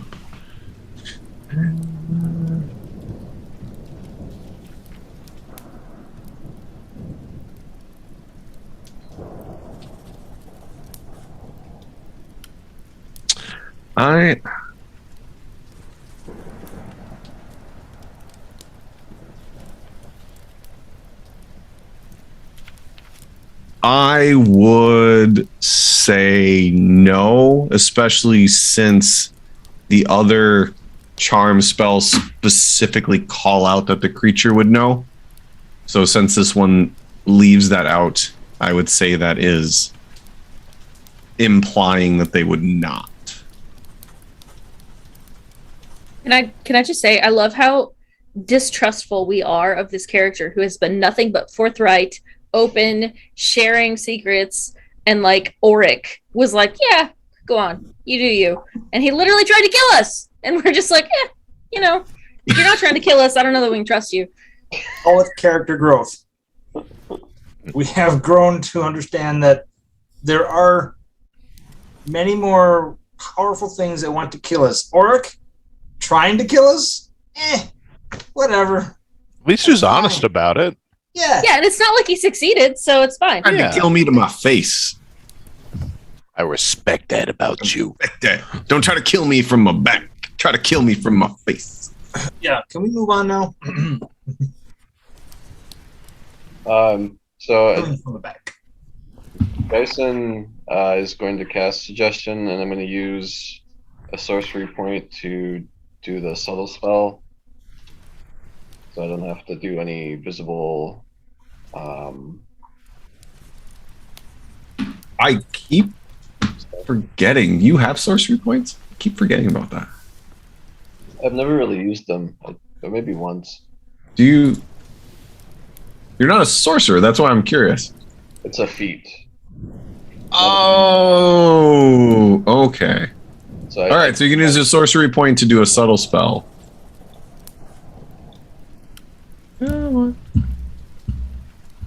So I cast it without any somatic or verbal components.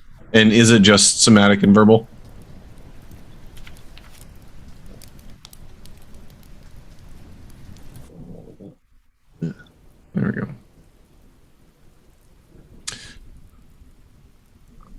material as well. So is that still obvious then? I would say no. Oh man, hold on a second.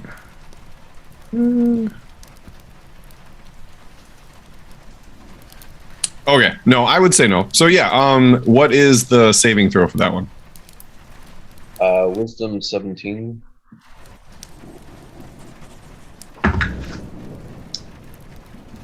He fails. What suggestion would you like to give him? I think you should really tell us anything you know completely honestly about anything we ask.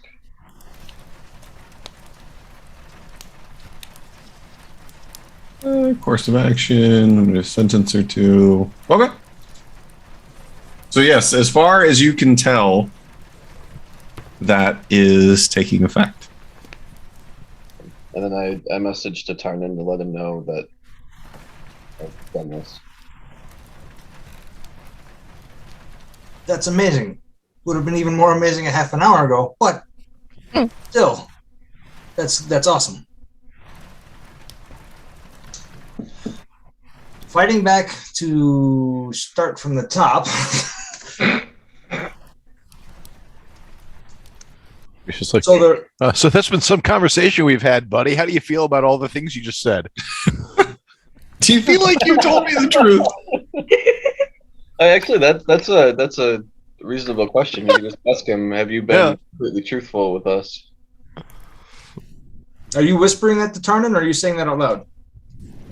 I'm messaging it. Okay. So, Tarnan does. Forgive. Just, can you look me in the eye and tell me that you've been telling us everything up front about this? Of course. Can you look me in the eye and tell me that you've been honest? With everything that has been coming out of our mouths? Yes. Are we telling you everything? No. Is it for your safety? Yeah, I believe it is. All right.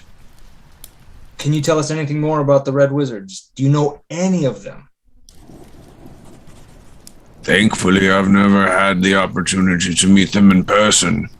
From everything I've heard, meeting them in person is the last thing you do. Well, I guess we're going to put that to the test. I wish you the best of luck. I know that there are enough of them to cover different schools of magic. I don't know if they're all covered or not, but I know that each Red Wizard studies a different school in particular. That might be helpful, it might not. I'm not completely sure.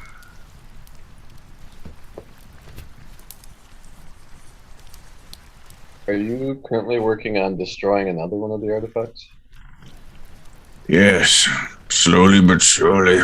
Today was 13 hours of work, and tomorrow will be the same. Do you? Oh, Drake. Yeah. Check the. Sorry, guys. Go ahead.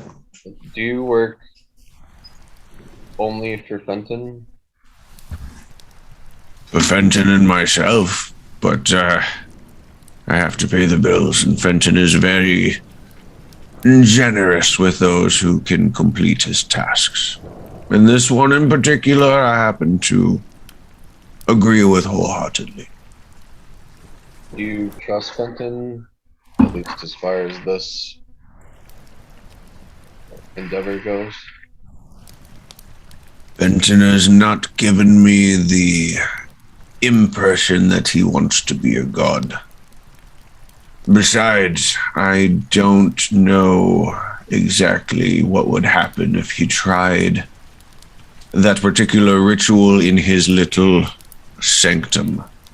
I don't think it would play very well in a different plane.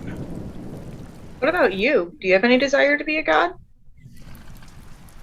My dear, I've lived for 134 years. I have all the time that I've needed.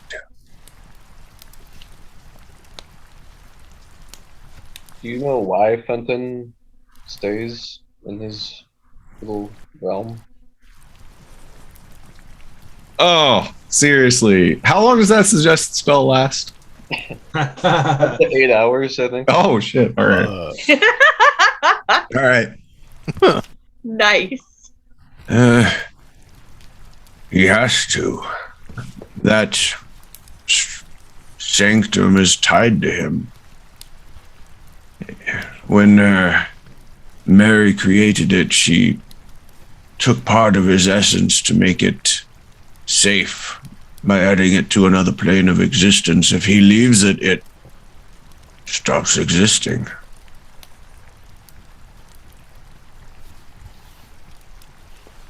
Slightly annoying always having to go to him and never being able to have him come to you, but it keeps him safe and keeps the good neighbors doing their good deeds.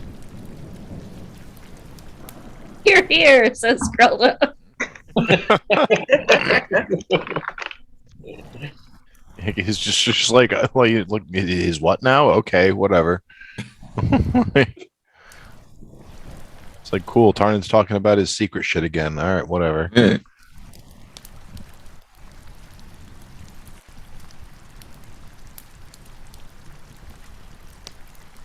Do you know how Fenton became involved in all of this Runelord Ascended business? I know that when the Ascended took over the Iron Ring, Benton wasn't happy. Not with the quick change in the way they operated. Instead of the normal theft and burglary, and they quickly turned to more brutal tactics. Geisen just kind of glances at Grelda to see her reaction. I could, like, internally, just so you know, like, what expression might be showing. She's like, yeah, theft and burglary are bad. That's great that he's against it. I think as soon as the Ascended started kidnapping children in order to get to these artifacts, Fenton decided that he had had enough. And then he caught wind of the reason that the Ascended was searching these artifacts and started working against him. I really can't wait for Grelda to finally meet Fenton and tell him what a great altruist he is.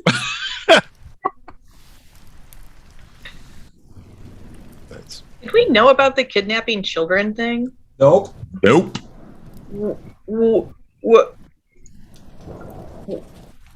What? He kidnapped children? Yeah, the guy whose robe you're wearing around all the time. Great guy. Murders Yes. In order to find these particular artifacts, let's just say that the Ascended and his Red Wizards weaved their tendrils into many things. Kidnapping, murder, torture. I know that the Red Wizards in particular have many people in their employ that are only in their employ under fear of death of loved ones. They do what they need to do to get their job done. Okay. These fucks have got to die.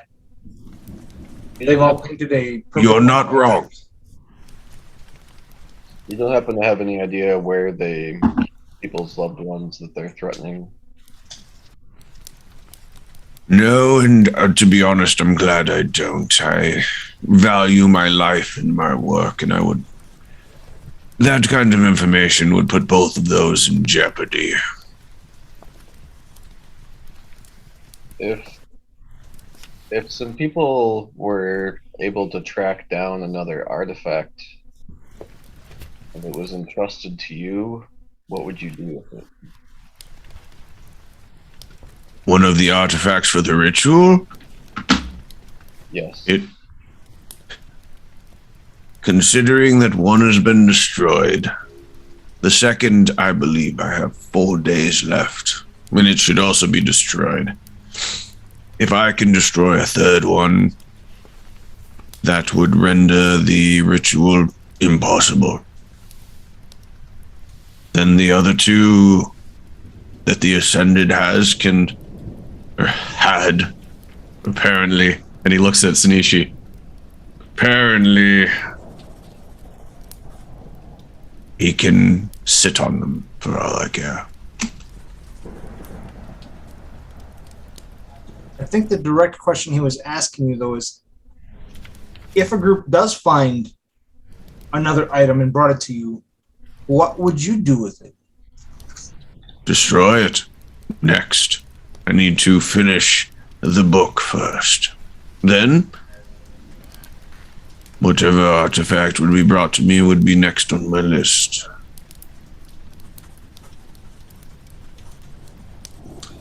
Maybe we should go ask the Red Wizards about where those other artifacts are. By all means. Considering by the end of the week we'll be down to only needing to destroy one. I just hope you find it before they do. With the Ascended out of the way, I don't know what this particular ritual would do for Kurzog. As far as I know, he was close to a god as it was when he was alive.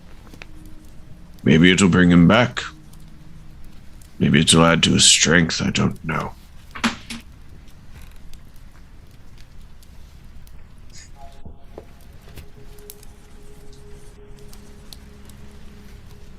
You've been very generous with your information and time. It's not every day that somebody comes and asks about Thassalon. It's a stimulating conversation. Do you get a chance to get out of Sandpoint very often? At times. Lately, no, but when I was exploring the Thessalonian ruins around Varissia, I traveled immensely. It's wonderful, wonderful, but so far I've hit all the ones that are known. So I've stationed here and decided to study Old Light. Did you know it was not a lighthouse? I believe it was a Hellfire Plume. What is a Hellfire Plume? Meanwhile, while he's talking, Tarnan's only half listening. Tarnan is messaging Geisen and then Gendrick separately. Do you trust him to know about the library? And do you think there would be any benefit of him going back to that library, researching stuff for us? I mean, especially with the suggestion, I don't see any reason not to trust him. But I think the priority is definitely to have him destroying the artifacts.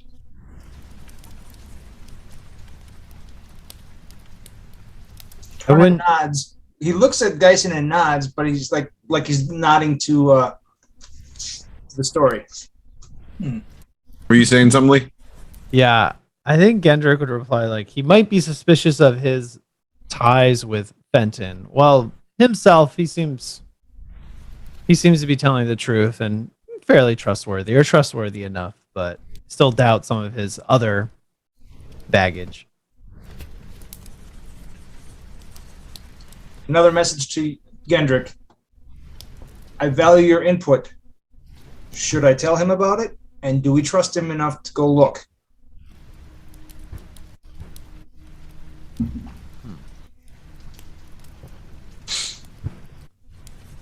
I'd have to consider that. I can't say yes now. Put it that That's way. close enough to a no for Tarnan. That's a no. So now let's hear about the Hellfire Plume. Glad you asked. The Old Light used to be 150 feet tall, managing to spew a column of fire a mile long in order to protect a Lasnus domain. Nobody believes me, of course, because everybody in the town are blithering idiots. But I will make sure they understand. Yes, my dear. How would A spout of flame shooting straight up, protect the city. Protect anything. All you have to do is, boop, Well, move to the side. I don't know if you've ever sprayed a hose of water, but you can direct it side to side. I've sprayed a hose of lava.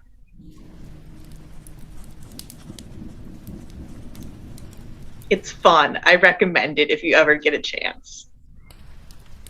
Who are you people? We're the Sandpoint 5. I say again, who are you people? We're the ones who gave the dragon skull to the Rusty Dragon. We're the Sandpoint 5. Slayer of dragons, denier of demons. Make I have her a be song your about snake some of our lady. exploits I could sing for you. Perhaps a different time. Oh. Does anybody else get any Deckard Cain vibes from Squinty? I was thinking Winston Churchill. Definitely wants us to stay a while and listen.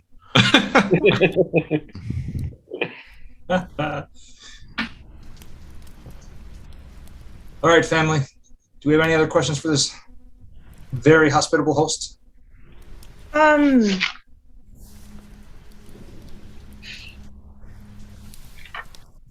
Shit. Do we have an actionable next step for pursuing the Red Wizards at this point? It's going to Hearts, right? Hearts, Yeah, the town of yeah. Hearts. Ah, okay. Yeah. Church of The- Guanador. Yeah, Guanador? the Chapel of Guanador, a god that doesn't exist. Yeah, he's the deity of gullibility. That was the answer Fenton gave. Yes. Oh, Grelda does actually look up and go, do you have any books on cooking or beer recipes or the Aarakocra language? Unfortunately, I do not, my dear. I will say that in all the Thessalonian reading I've done, cooking and beer have not been high topics of discussion. The look on Grelda's face should really convey how deeply disappointed and also almost not dismissive. What's the word I'm looking for? Where she's Dismayed. but also a little bit looking down on any civilization that wouldn't spend a lot of time recording its beer recipes. Like, all right, I guess you're some kind of scholar, kind of look, but okay. She doesn't say any of that out loud. On somewhat similar, as in bizarre, off-topic, and deeply personal lines, in your studies, have you heard of a note or a sound that could make somebody bleed? It can make somebody what? Bleed. Like, kill them. A note? Yeah. A sound. I mean, I've known bards that have used their instruments and their voices to hurt people, but not a specific that's note. Okay, but not a specific note. Okay. Okay. You are an interesting creature, my dear, I must say. If you ever Tarnin? want to make her very happy, explain to her the exact pitch, tune, and resonance that she must acquire or must achieve to shatter her enemy's bones from afar. Oh my god, that would be so fun. But then I couldn't bathe in their blood. So I'd have to find some way to kill them without breaking the skin so that I could cut them That's enough open and get my bath after. Enough details. I don't think he needs to hear about all of this.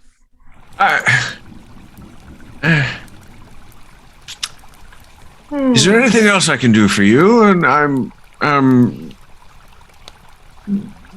Oh, getting no, thank you. tired. Thank you. Yes. Very helpful. If you don't mind me asking, what school of magic did you study under? My dear. Oh, my fellow.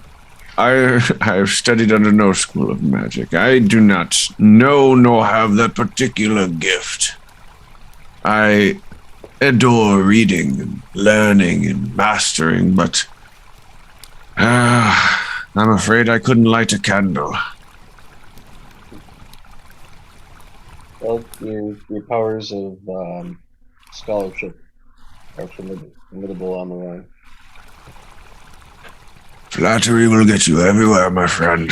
Grelda looks at Geisen as though he just said the weirdest thing. What kind of scholarship doesn't have beer? Oh. Also, just out of character, since we've already dismayed Sean once by asking a question that he didn't really want to have to divulge the answer to, is there anything else we'd like to know about, Fenton or, anything else going on?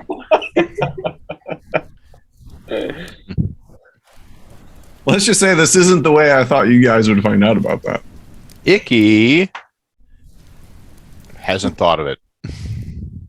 Hadn't thought of shit. He hasn't at all picked up on the fact that he's being extra forthcoming or anything like that. Well, I mean, you have not been included in the messaging conversation, so you don't even know the spell happened. Yeah. Exactly. So hasn't even noticed a change in dude's behavior. It's like, wow, he's a really friendly little guy. Oh, yeah, and Grelda's like, why wouldn't you? He's clearly friends with Fenton, who is a good neighbor. Yeah. We're all doing Why good wouldn't things this guy be a good guy? So dies. I mean, at the end of all our adventures, there's going to be this, he's a what? And Tarn will just be his head rolling down the stairs as I'm picturing a oh god, holy shit, I'm blanking on the like a Dukes of Hazzard moment. So it's like that Tarn better be growing, better grow some wings, so we'll start flapping his arms. And that's how the campaign will end. It will have that, like a freeze frame. Yeah, like southern twang in the background. Oh, no. And that's the last time Tarnin was ever seen again. And then it'll fade to black and it'll be over. I promise you, by that time, Tarn will know how to fly. She won't come up here after me. She won't come up here after me. She won't come up here after me. I'm okay. She will close her eyes and charge up. Throwing Sasha. Just like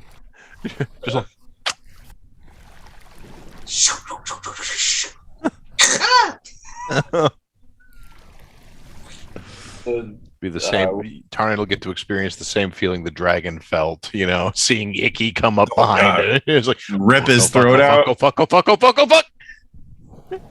This is all very entertaining, but let's be real. Grelda's going to be hurt, and it's going to be sad. There will be fun. There will be tears shed. All right. Does anybody have anything else?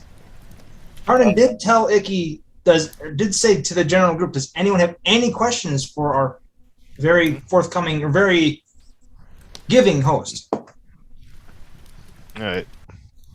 Icky kind of like, no, nothing strikes Icky's fancy here. He's okay. He's happy to, he knows that we're here for information and that others are a little bit more deftly equipped for that task than he. Is there anything else you think would be useful for us to know as we try to track down Zinchlast and the Red Wizards? Be careful. Nobody has seen Zinchlast since it disappeared 10,000 years ago, and there's probably a reason for that.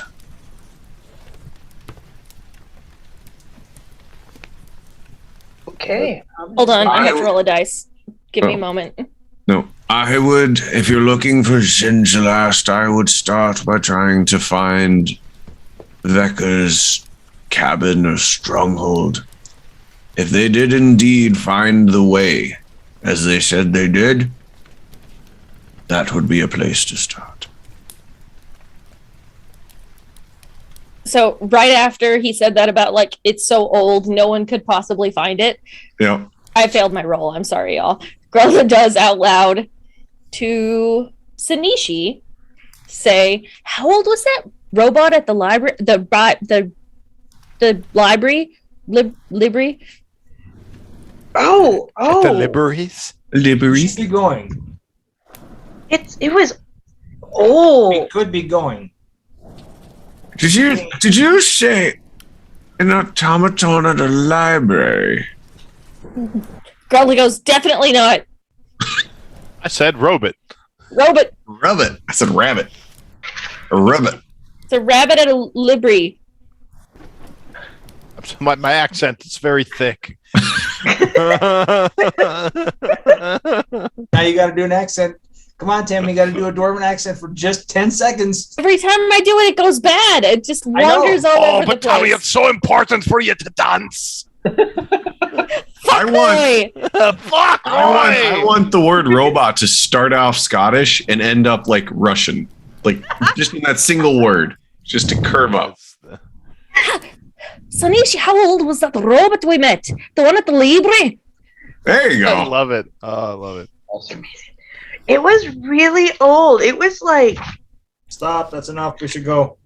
oh, what? And he's just sitting down, just the most quizzical look on his face.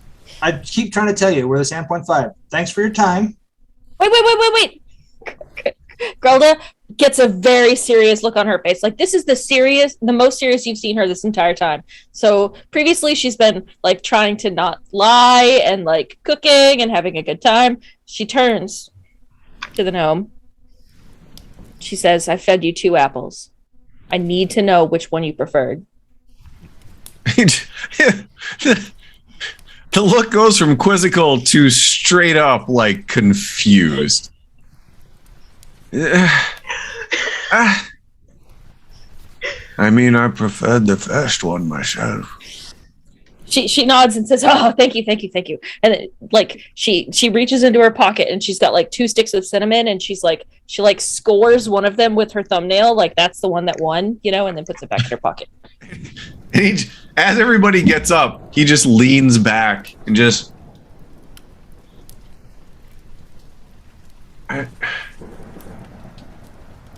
Here for the world. I do every day.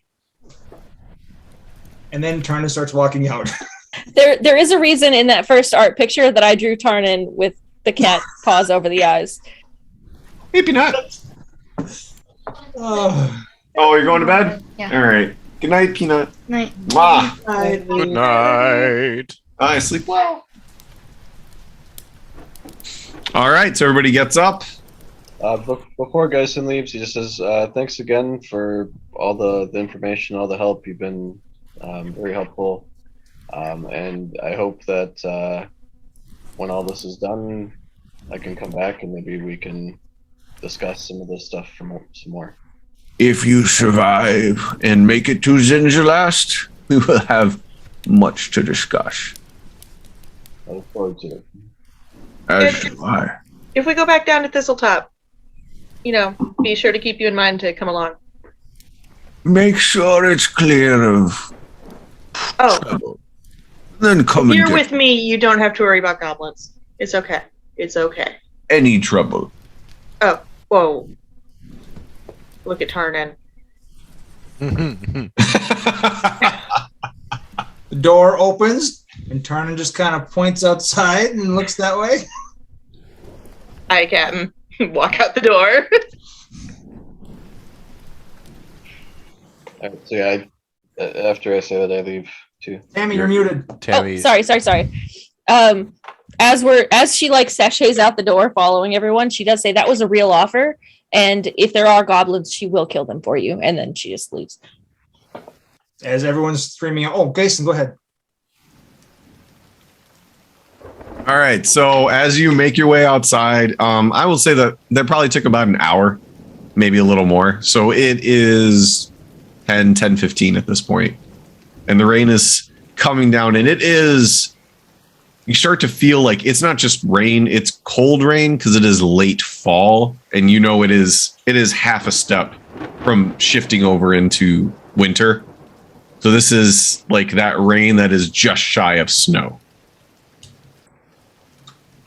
Geisen, Oh. Lars, were you saying something as we were on the way out? Oh, I was just saying that after I said what I said to him, I would have left. Okay. But as we got outside, I would turn to Tarnan and say, so he seems trustworthy to me. I'm more concerned, though, about having all the eggs in one basket because he seems like a pretty likely target for them to come after. So I at this point, I think maybe we should not give the scales to him yet until I he's agree. destroyed the book. We'll give him time to destroy what he's got to destroy, and then if we make it back from the red wizards, we give it to him then. Anyone disagree? We will have to decide, are we going to take it with us? Are we going to... I think we leave it right where it is. Okay, because if we leave it right where it is, we could always send him, I don't know if we have any more paper birds, but we could send him a message telling him where it is. I'm honestly not sure if you guys have any more. I don't think we do, but the way we closed it, it wouldn't do any good because it's only responsive to the 6 of us. I would really love to imagine him standing over a pile of clear rubble that's just super old, going, Tyrannosaurus Rex stomach? But that's the nice thing about the password, though, is that somebody with the password can get it. It doesn't have to be us. So we could give him the password and then he would be able to get it. Oh, it's either or. It's not us and the password is required. Yeah, that's... Oh, shit. Yeah. That's not the security level I thought it was. Right. I wanted to agree to that password otherwise, that way.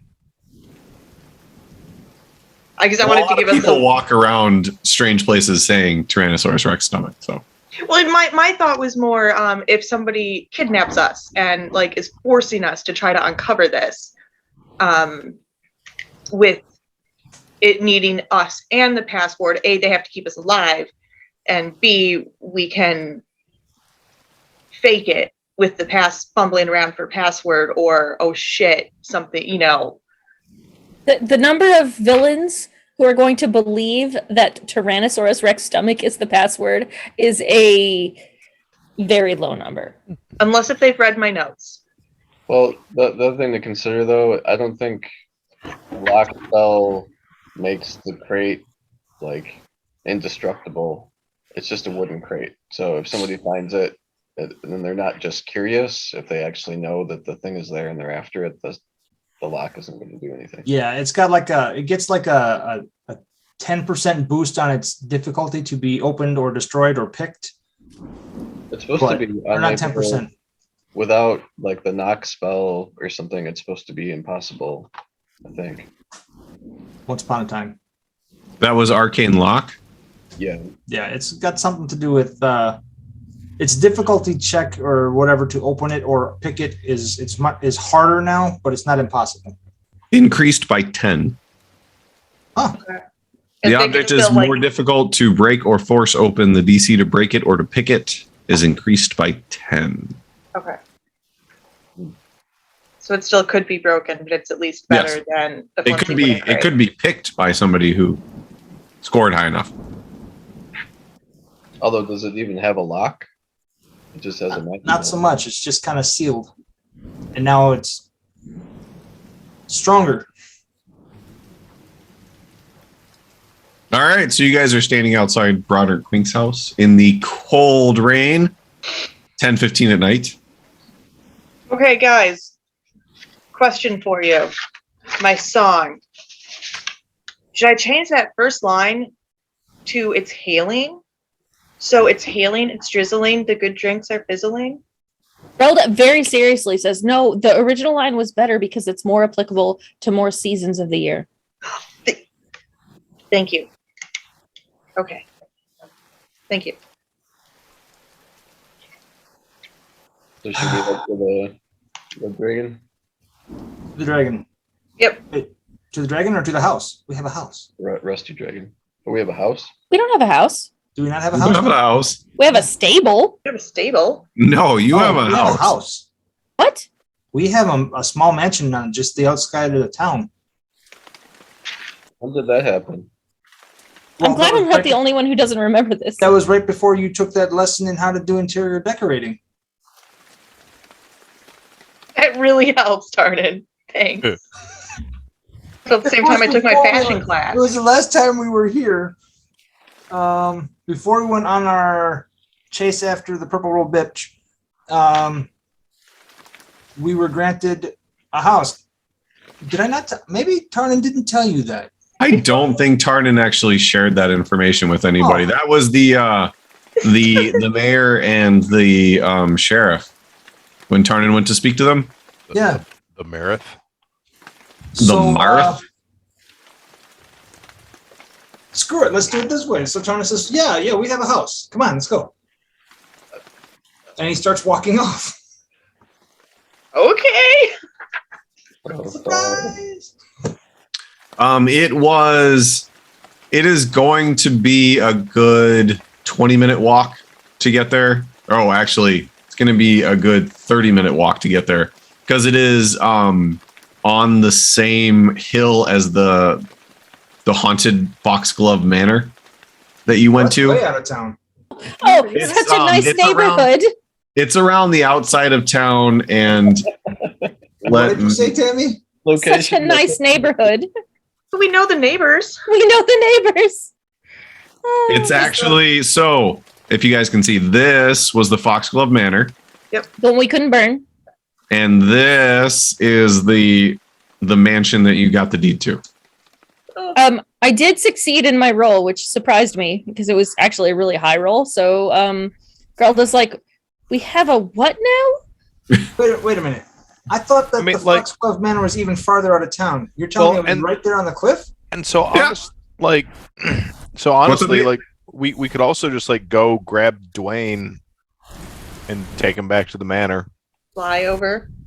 Yeah. Oh, yeah. Let's do it. So Tarnan stops. And then we'll have Dwayne on hand. Or we can walk. Or we can walk.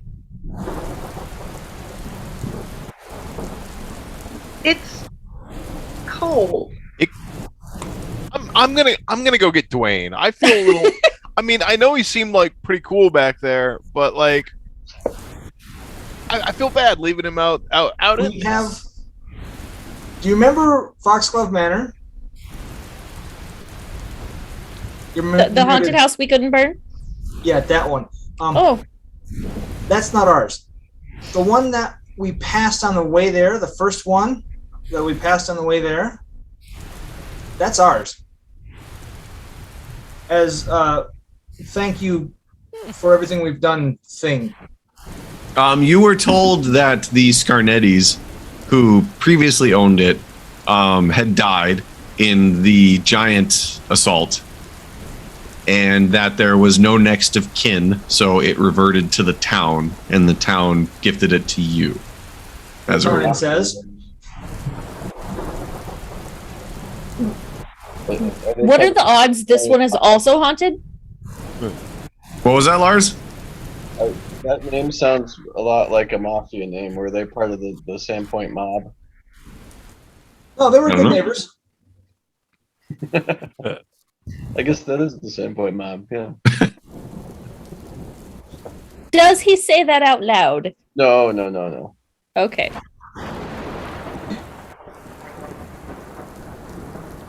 Two minutes, Grella. 2 minutes in the air. Just 2 minutes in the air. Ooh, wait. As we're, getting everything together, maybe we can go try to burn that other house down again. After 2 minutes in the air. Well, I mean, if they're going to be if it's going to be our neighbor, maybe it just needed to settle, and that's why we couldn't burn it last time. I think we have bigger fish to fry. Wait, where did the fish come into this? Probably in the bay, in between here and there. That's why we're going to fly over instead of walking a half an hour around. But it's only 2 minutes in the air versus a half an hour of walking through the squishy, yucky mud. It's probably ruining all the beer ingredients. Insert something random. I don't know. I got nothing.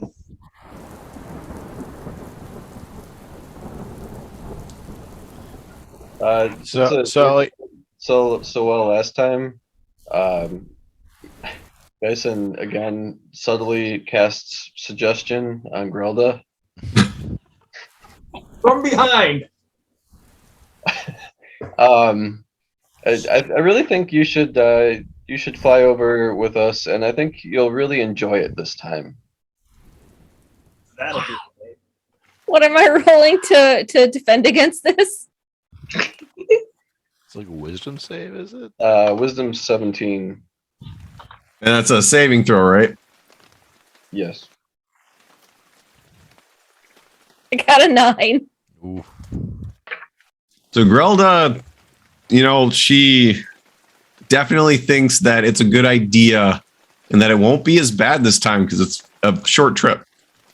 It's so funny that you did this because I was literally like, oh, I don't want to split the party, but I really think Grelda would just go get a horse and ride it. Like, okay, on Dwayne it goes. I think you're right. I think this could be a lot of fun, actually. I'm glad to hear that. Huh. I like.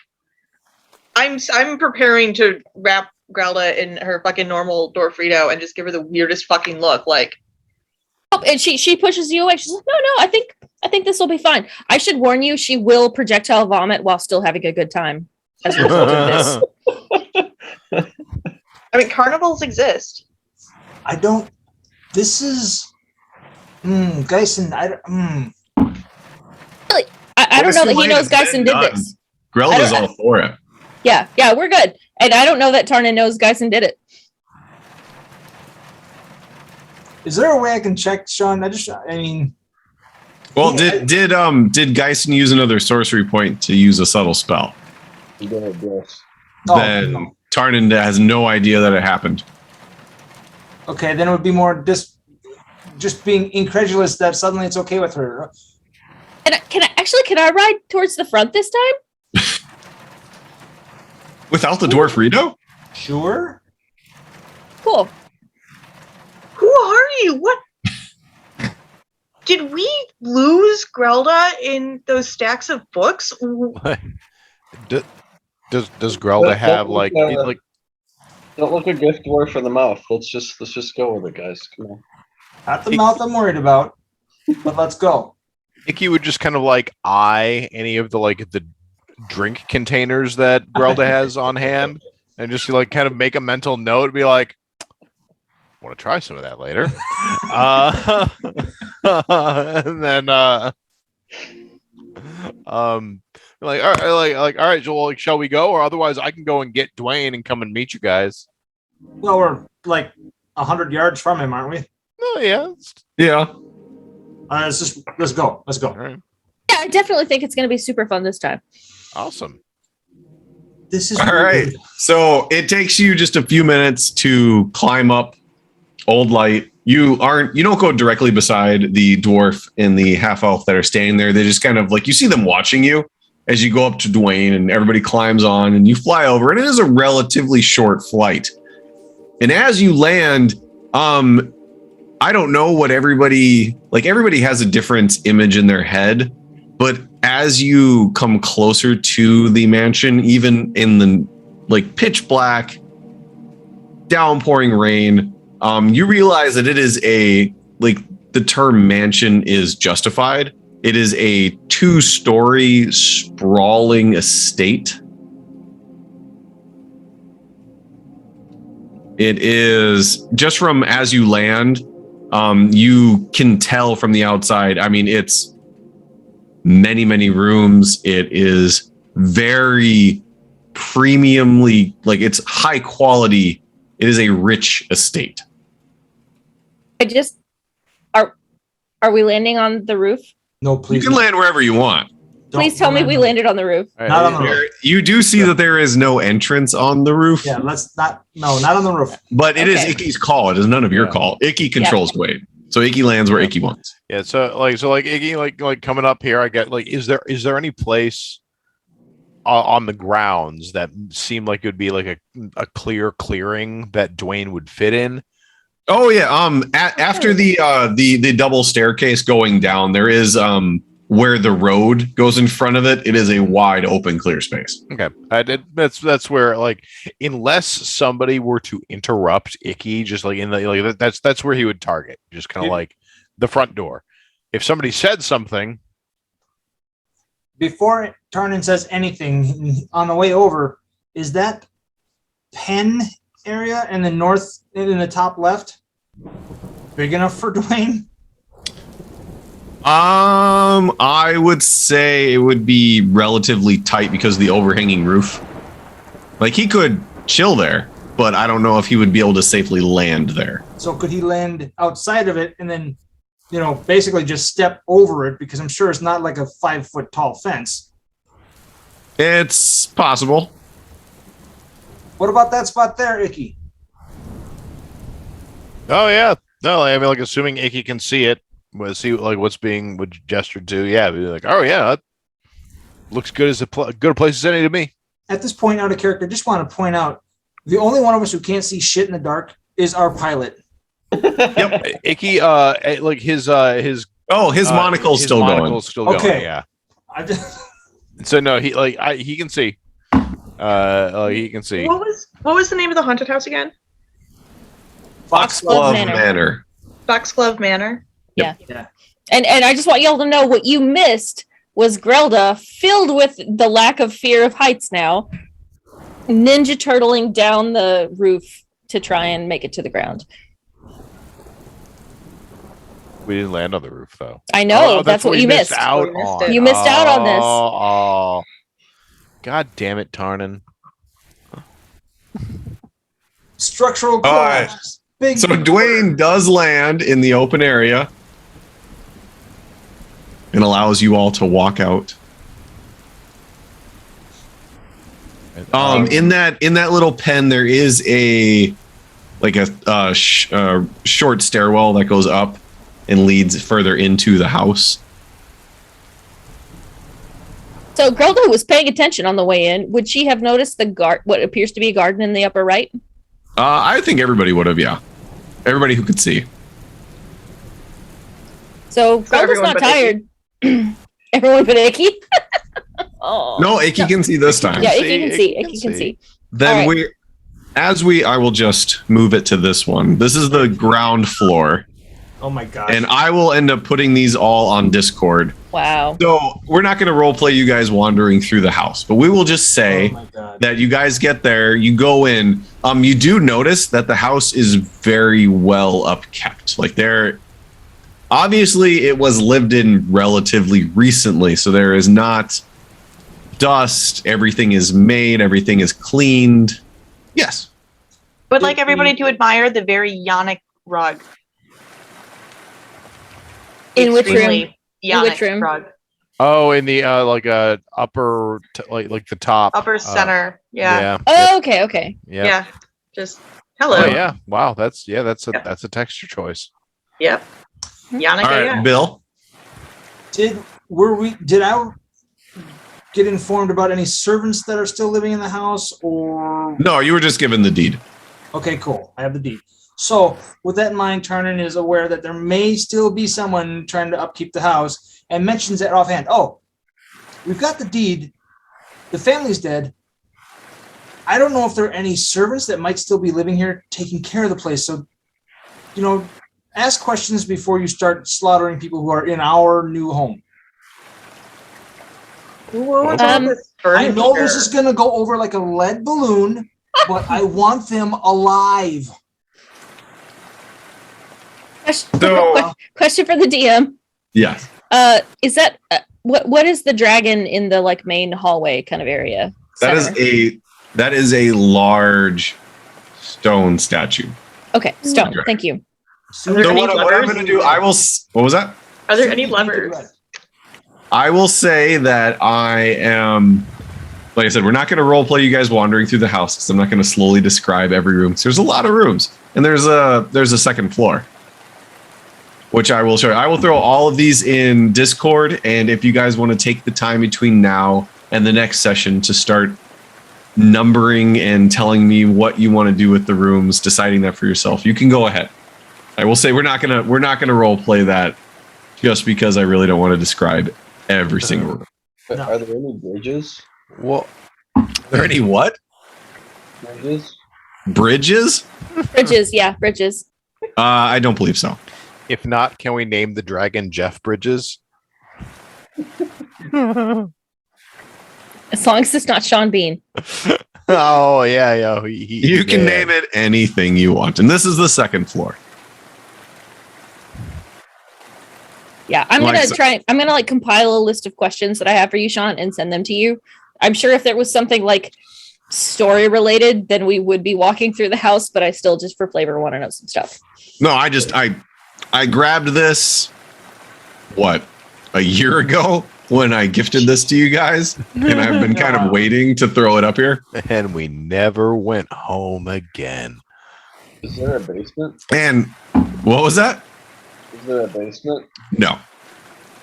Oh, There is is a very ground disappointed. floor and a second floor, and Is there a droid workshop? well, you can. There is now. There's like is there a garage? there's like 30 rooms, so I'm sure you can make one of them into a droid workshop. Oh, is that a library? I actually Yes, kind that of, is a library. Oh, nice. I kind of want to insist that Gendrick make like the little hut that's like next to the stable, like out back, his droid shop, so we can have like droids out in the yard. But what if we Cut in need the horses? I mean, We you do have have the Dwayne. stables. Having horses closer than the stables we own in town might be nice. Yeah. Relda's already like assessing the soil for the ability to make like another like a basement. Like how much digging can we do? Does it have any like secret passages or Ooh. secret rooms or anything? No, actually, Okay, I'll just say look- I'll save you the trouble. No. Literally, if you are this wealthy and you do not have a secret passageway, you're doing it wrong. Fuck yeah. Absolutely. No wonder they died, huh? I mean, come on. So All right, we need to immediately plan adding a secret passageway. the lack of levers and a lever. We need a lever that does something good. Makes See, it. and that's why I added this, because you guys will completely forget about everything else that Oh, you yeah. wanted to do. Oh yeah. I would just do like All of the other evil plans will come to fruition while you play like Sims in this house. No, 100%. like you But know me.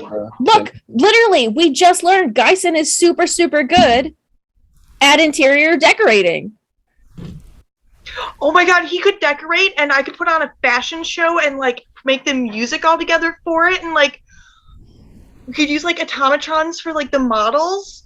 This is how they got rid of Tarnin. Geison's thinking maybe he's gonna go back to the Rusty Dragon. I will be right back. Oh, I see how it is. Oh, you. No, I guess you probably heard my ridiculous.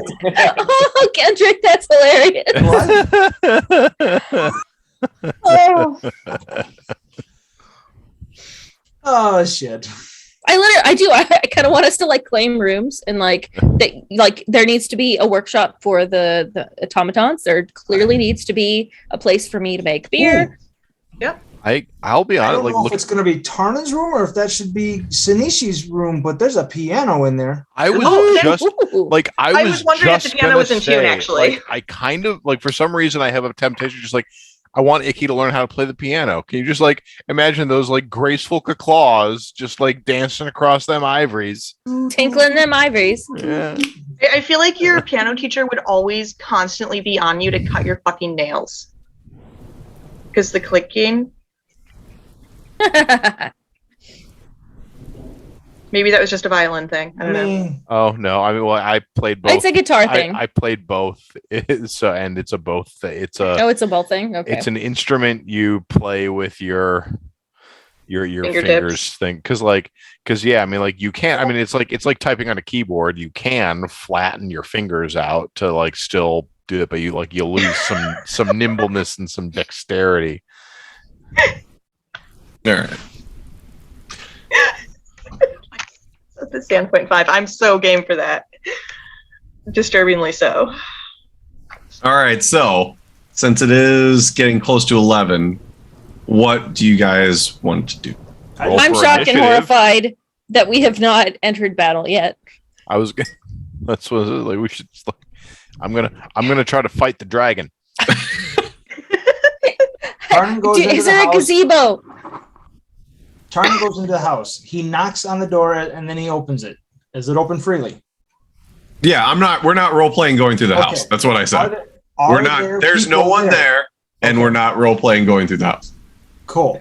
Show me the So second floor. anything that has to do with the house, setting up rooms, anything like that, we can do over Discord between now and the next session. Okay. So the evening passes. Things happen. Yes. Morning. End of game. I say it depends. How late do you guys want to play? I don't work until noon tomorrow. I mean, I for one don't have a thing going on tomorrow. It's pretty amazing. I am uncharacteristically available. Wow. Lars, what time are you leaving tomorrow? No, we leave Sunday. So I just have normal being woken up by a kid in the morning going on. So I can play for a little while yet. And then Lee. I can go for a little bit. All right, so let's say like things happen in the house. You guys spend a couple hours doing your thing. You spend 8 hours resting. So you got there at 10:30. Let's say it's 10 in the morning by the time you guys get up and get moving. What would you like to do? By the way, surprise! You Yeah. guys like it? How was everyone's first night? Oh, wow. It's like much nicer than I expected. Okay. Grelda's covered in dirt and pebbles and rocks because she's been like digging in random spots. So she's like, "Oh, this place is great."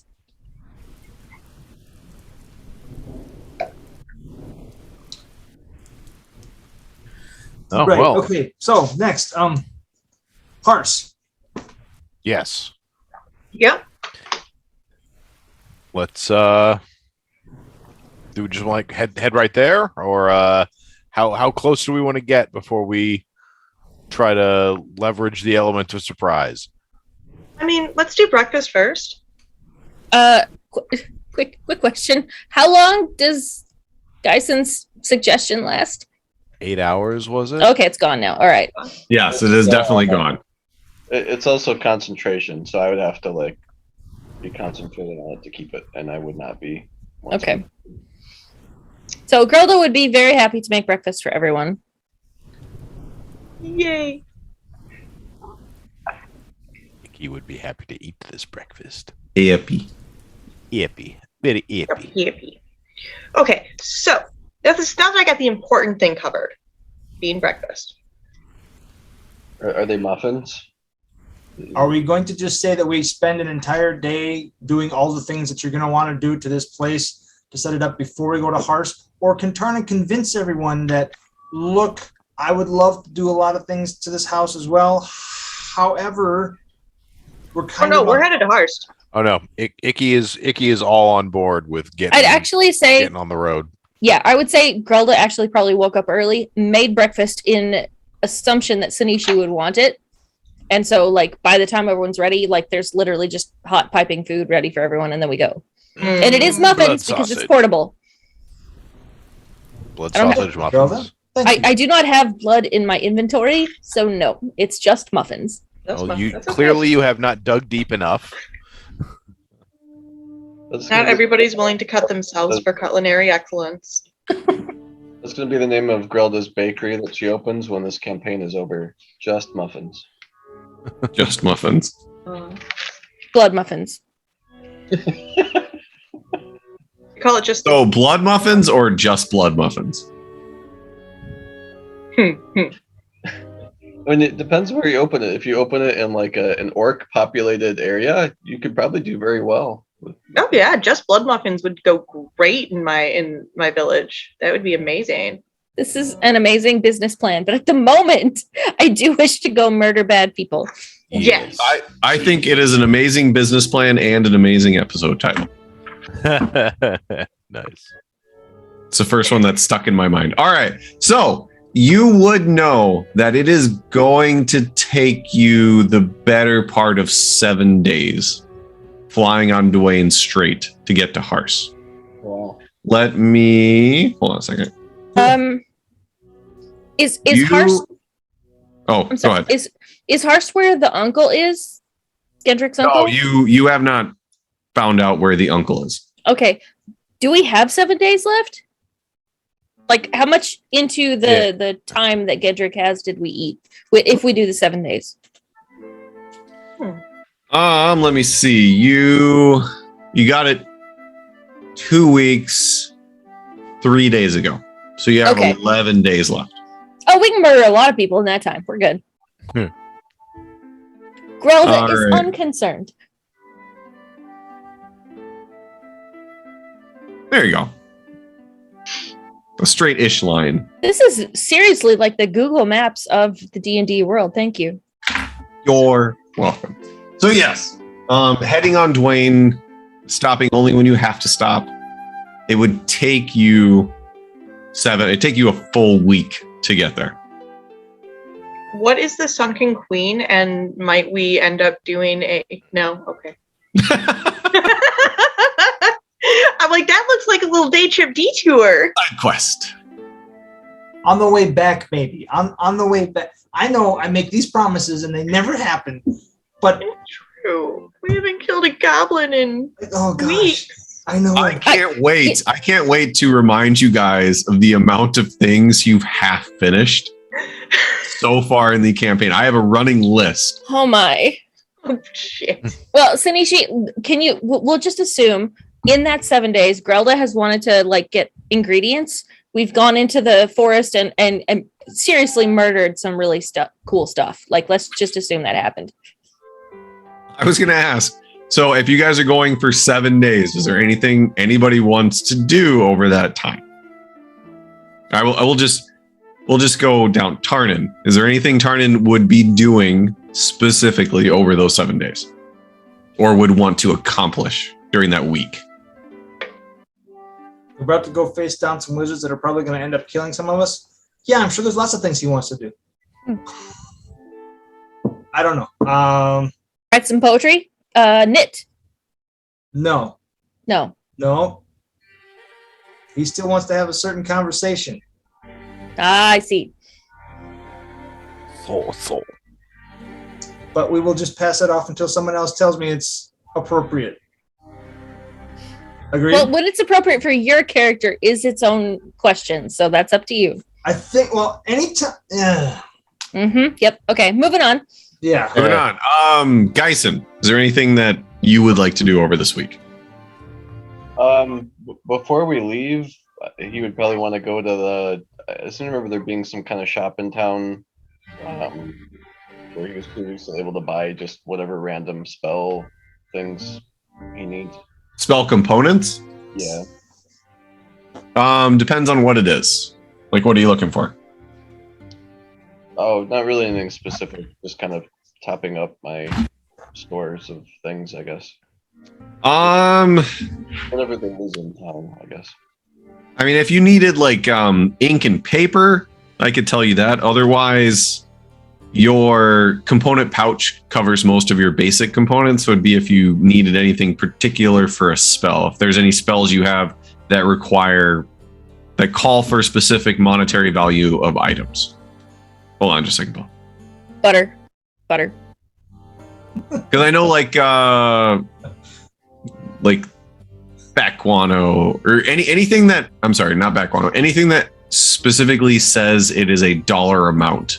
Like you need a 300 gold diamond, or you need X thing worth of like 50 gold of this. Those are things you'd have to make sure you purchase ahead of time. But anything that just says like you need bat guano to cast fireball, I would assume you would collect that and it would be in your component pouch. Okay. Well, I guess maybe I don't need to worry about it then. All right, so yeah, if there's nothing that you need specifically for a spell that has a monetary value, you're fine. So I just double check on the spells you might want to cast just to make sure of that. And then Tarnin, what's up?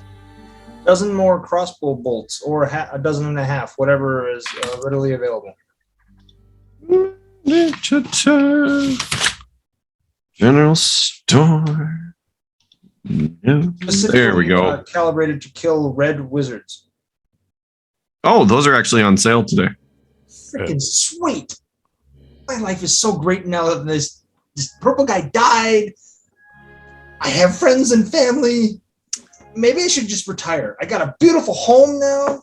Oh yeah, every 20 crossbow bolts is a gold piece. Do they have any special ones? No, they don't have any like magic crossbow Well, high bolts. quality +1. Okay, no problem. 1 gold, 20 bolts. Garcias. All right, Sanishi. Is there anything you want to do before or during this time period? Nope.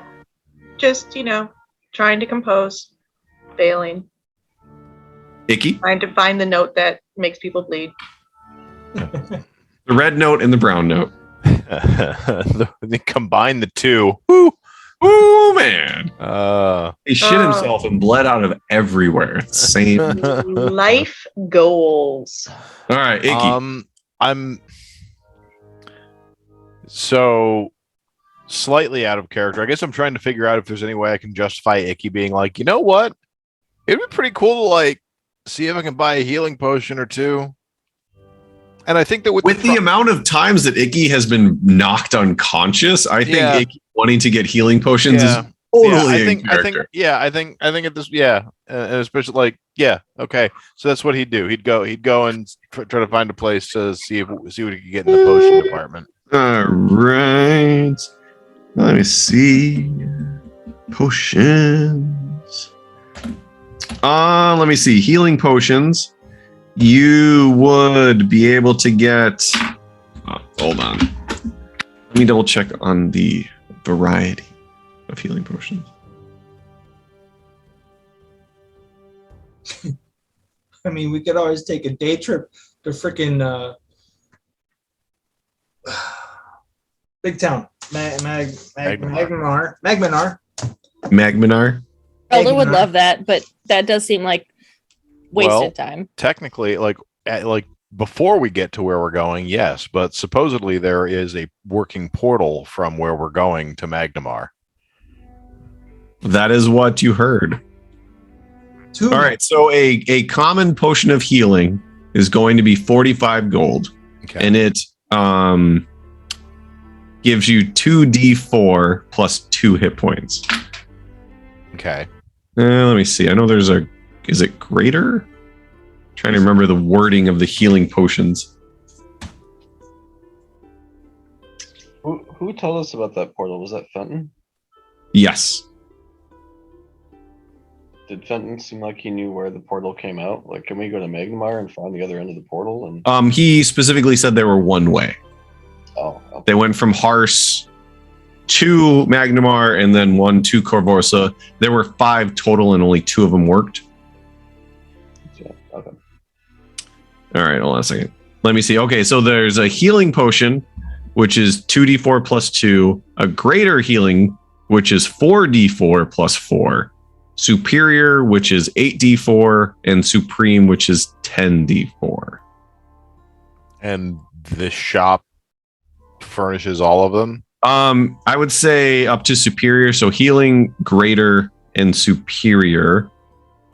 And the cost is 45 for the basic one, the healing. The greater is 250, and the superior is 2,000. All right. Would the shop have a more or less unlimited supply of these? I would say the common healing potions, you would be able to buy basically as many as you want. The greater healing potions, they have 5, and the superior, they only have 1. Okay. 250 you said for the greater? The greater, yes, which is 4d4 plus 4. Okay.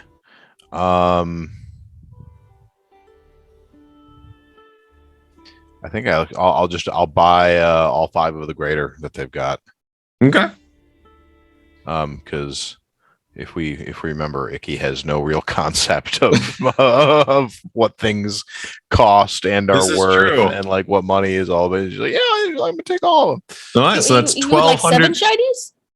I can give you 7 shinies. How many shinies for something that helps me not die? Yeah, right. Take all the shinies. All right, so 1,250 gold. And then in your equipment, you should just be able to search for greater healing potion and and 5 add of them. them, right? Yep. Okay. Add to equipment or backpack. Does it matter?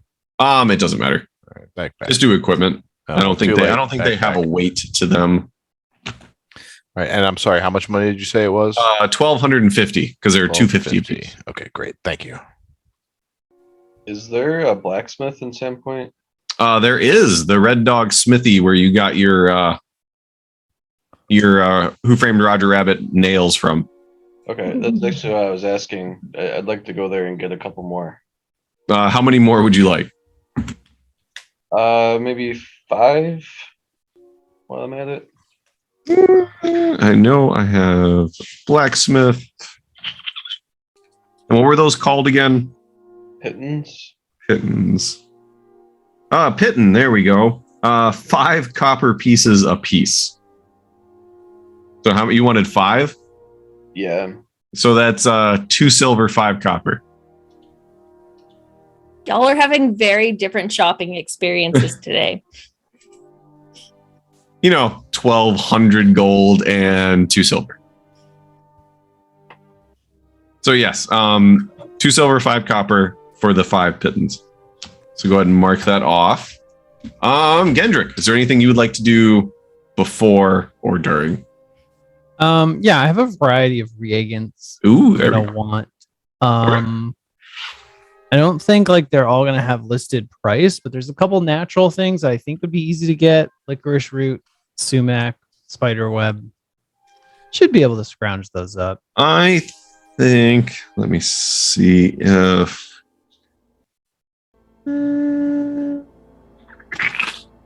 They are listed as spell ingredients. Yeah. Let's say for enough to fill like your component pouch. Component pouch, but not. Let's say 4 gold in order to like fill up. Okay. Those are the easy ones. How about the hard ones? Let's do it. Iron shavings, mica shavings, and lodestones, which are magnetic rocks. Let's see. Jeweler stonecutter.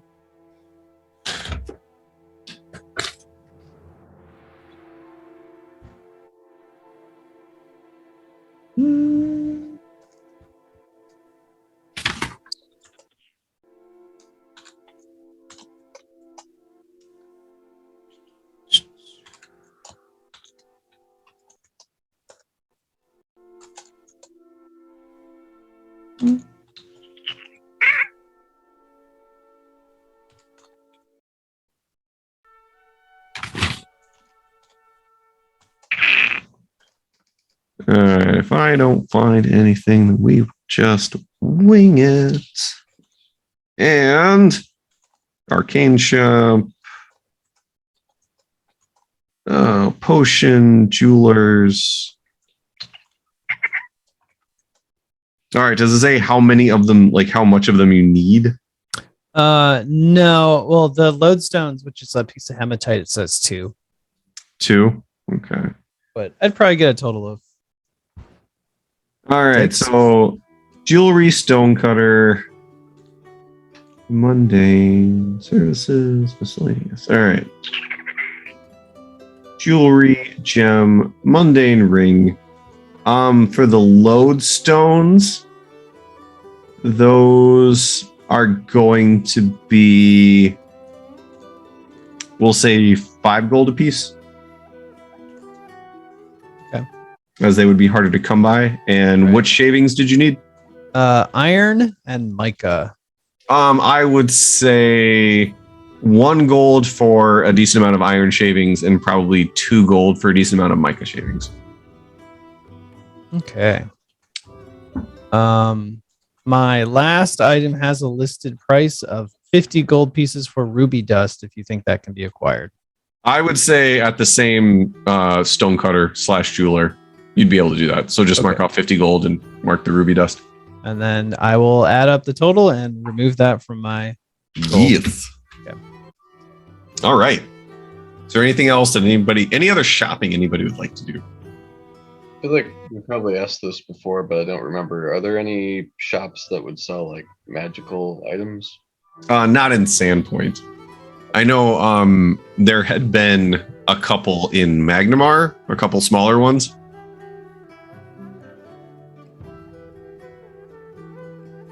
But yeah, not in Sandpoint.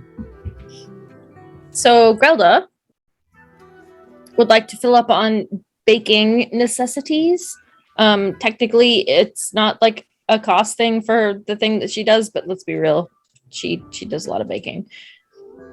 If you'd like to just assign a value to her having like a standard set of baking goods, I would just pay that now. General store.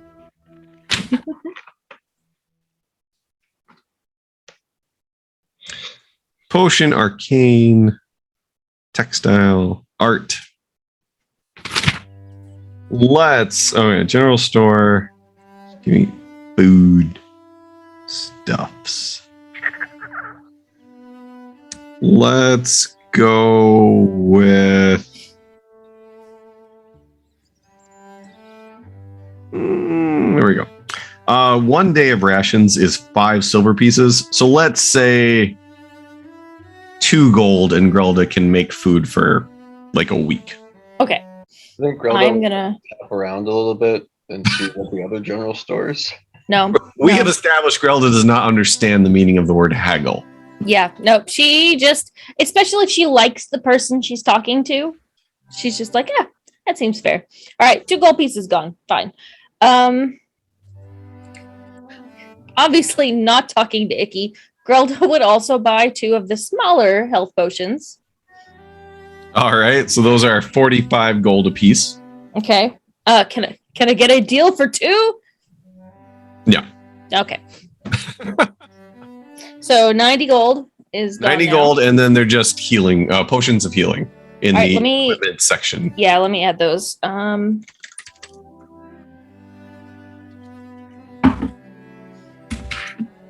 Okay, that didn't seem to search. Oh, how do I add new things to my inventory? Dang it. That did not work. Sorry, this UX is not super coming to people who don't use it every week. All right, let me see. If you go under equipment, There it is. I think maybe add. Okay, but inventory. potion of healing, regular. Yep. I'm gonna add. Doesn't matter, and then I'm gonna add a second one. Okay. Cool. Well, there you go. The last one she gave to the sheriff, I think. That sounds right. Yep. To save him from dying to the giants we were fighting. So yeah, she's got 2 of those now. She's not gonna look for weapons. She had ingredients. We already know there's nothing else she can do in the book realm. So I'm gonna say that during the week while we're traveling, she's not only gonna cook and like just, try new recipes and stuff, but we are going through the Mush Fens and the Fenwall Mountains. So every time that we stop and there's like time to do any investigating, she's probably going to be looking for like cool mushrooms that might be edible. Give me a nature check. I will happily do that if I can find it. There it is. No, -1. Damn. Okay, wait. Sanishi will assist with this. Okay, then with And- advantage. Yeah, so can I just let Sanishi do it? Like we would go together. Yes, you can. Okay, thank you. Sanishi, please go. You can let your what is it called? The Truffle pig? Truffle pig. You can Yep. she can be your truffle pig. I am happy to be your truffle pit. Oh, Oh, damn. good truffle pig. Good truffle pig. What'd you get? 19. Then over the course of the 7 days, you do take a decent amount of your free time and you find 4 varieties of very interesting mushrooms. Good enough. And then while we're over the Fenwall Mountains, I would say I'm probably looking more for herbs And I would say this: you find a handful, 5 herbs that you are curious about and have not tried in a recipe before. All right. Do I get diarrhea from trying any of these herbs?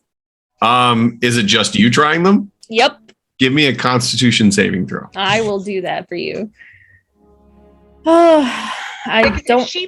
And just so you know, like if Grelda passes any of these tests, initial tests, Sanishi is game for second round of testing for toxicities, but not this first round. Yep. 22. 22? Yep. You don't notice any discomfort. All right. We're good. All right. So we're on the path. Grelda's cooking along the way. She's picking up new mushrooms, trying new fun things. Oh, that was the other thing. I was like, gosh, there was something else I wanted to do. So on the way, she did pick up. Okay, I know she did not pick up Aarakocra, but I do think she picked up Gnomish and Elvish books. I believe so, yes. But I don't think she also picked up Orcish. I do not believe so. I think it was just the 2. All right. So she's reading the books and she's trying. So like every morning she attempts to say good morning to the appropriate person in the language that is part of their heritage. She's not always successful, but she's learning and trying and like basically trying to grow those skills as we go. I don't know how long it takes if you have a book teaching you a language to learn a language, but she's trying both of them. Okay. I was just wondering what creative swear words dwarves thought were appropriate in the morning that she tried to say in Elven that totally fucked up the language. I don't even know if Tarnan knows Elvish, to be completely honest. He's half elf, so yes, he does. Well, probably, but that's a big assumption. It's an assumption D&D makes that you know your race's language. Fair enough. All right, so how long does it take Grelda to learn these 2 languages? I actually don't know what the rules are. I honestly don't know what the rules are either. The only way you gain languages is leveling. So we'll say you by the 7th day you're able to get out like basic words like "Donde está la biblioteca?" Like you're not going to be conversational in either of these languages by the end of it. No. You can pick up words here and there. Let's be real. That's what she learned in Gnomish. Geisen, where's the library? And Geisen is like, what the fuck? That's awesome. Yes. Or yes. So in Gnomish, you learned where is the library? Okay. And please and thank you, like the basic ones. And then in what was the other language? Elvish. In Elvish, you learned where is the bathroom, and I need to go to the bathroom. Please and thank you. So you learn donde está la biblioteca and donde está el baño. Tarna wakes up one day and says, "Good morning, Grelda." And she responds to him in Elvish, "I need to go to the bathroom. Where's the bathroom?"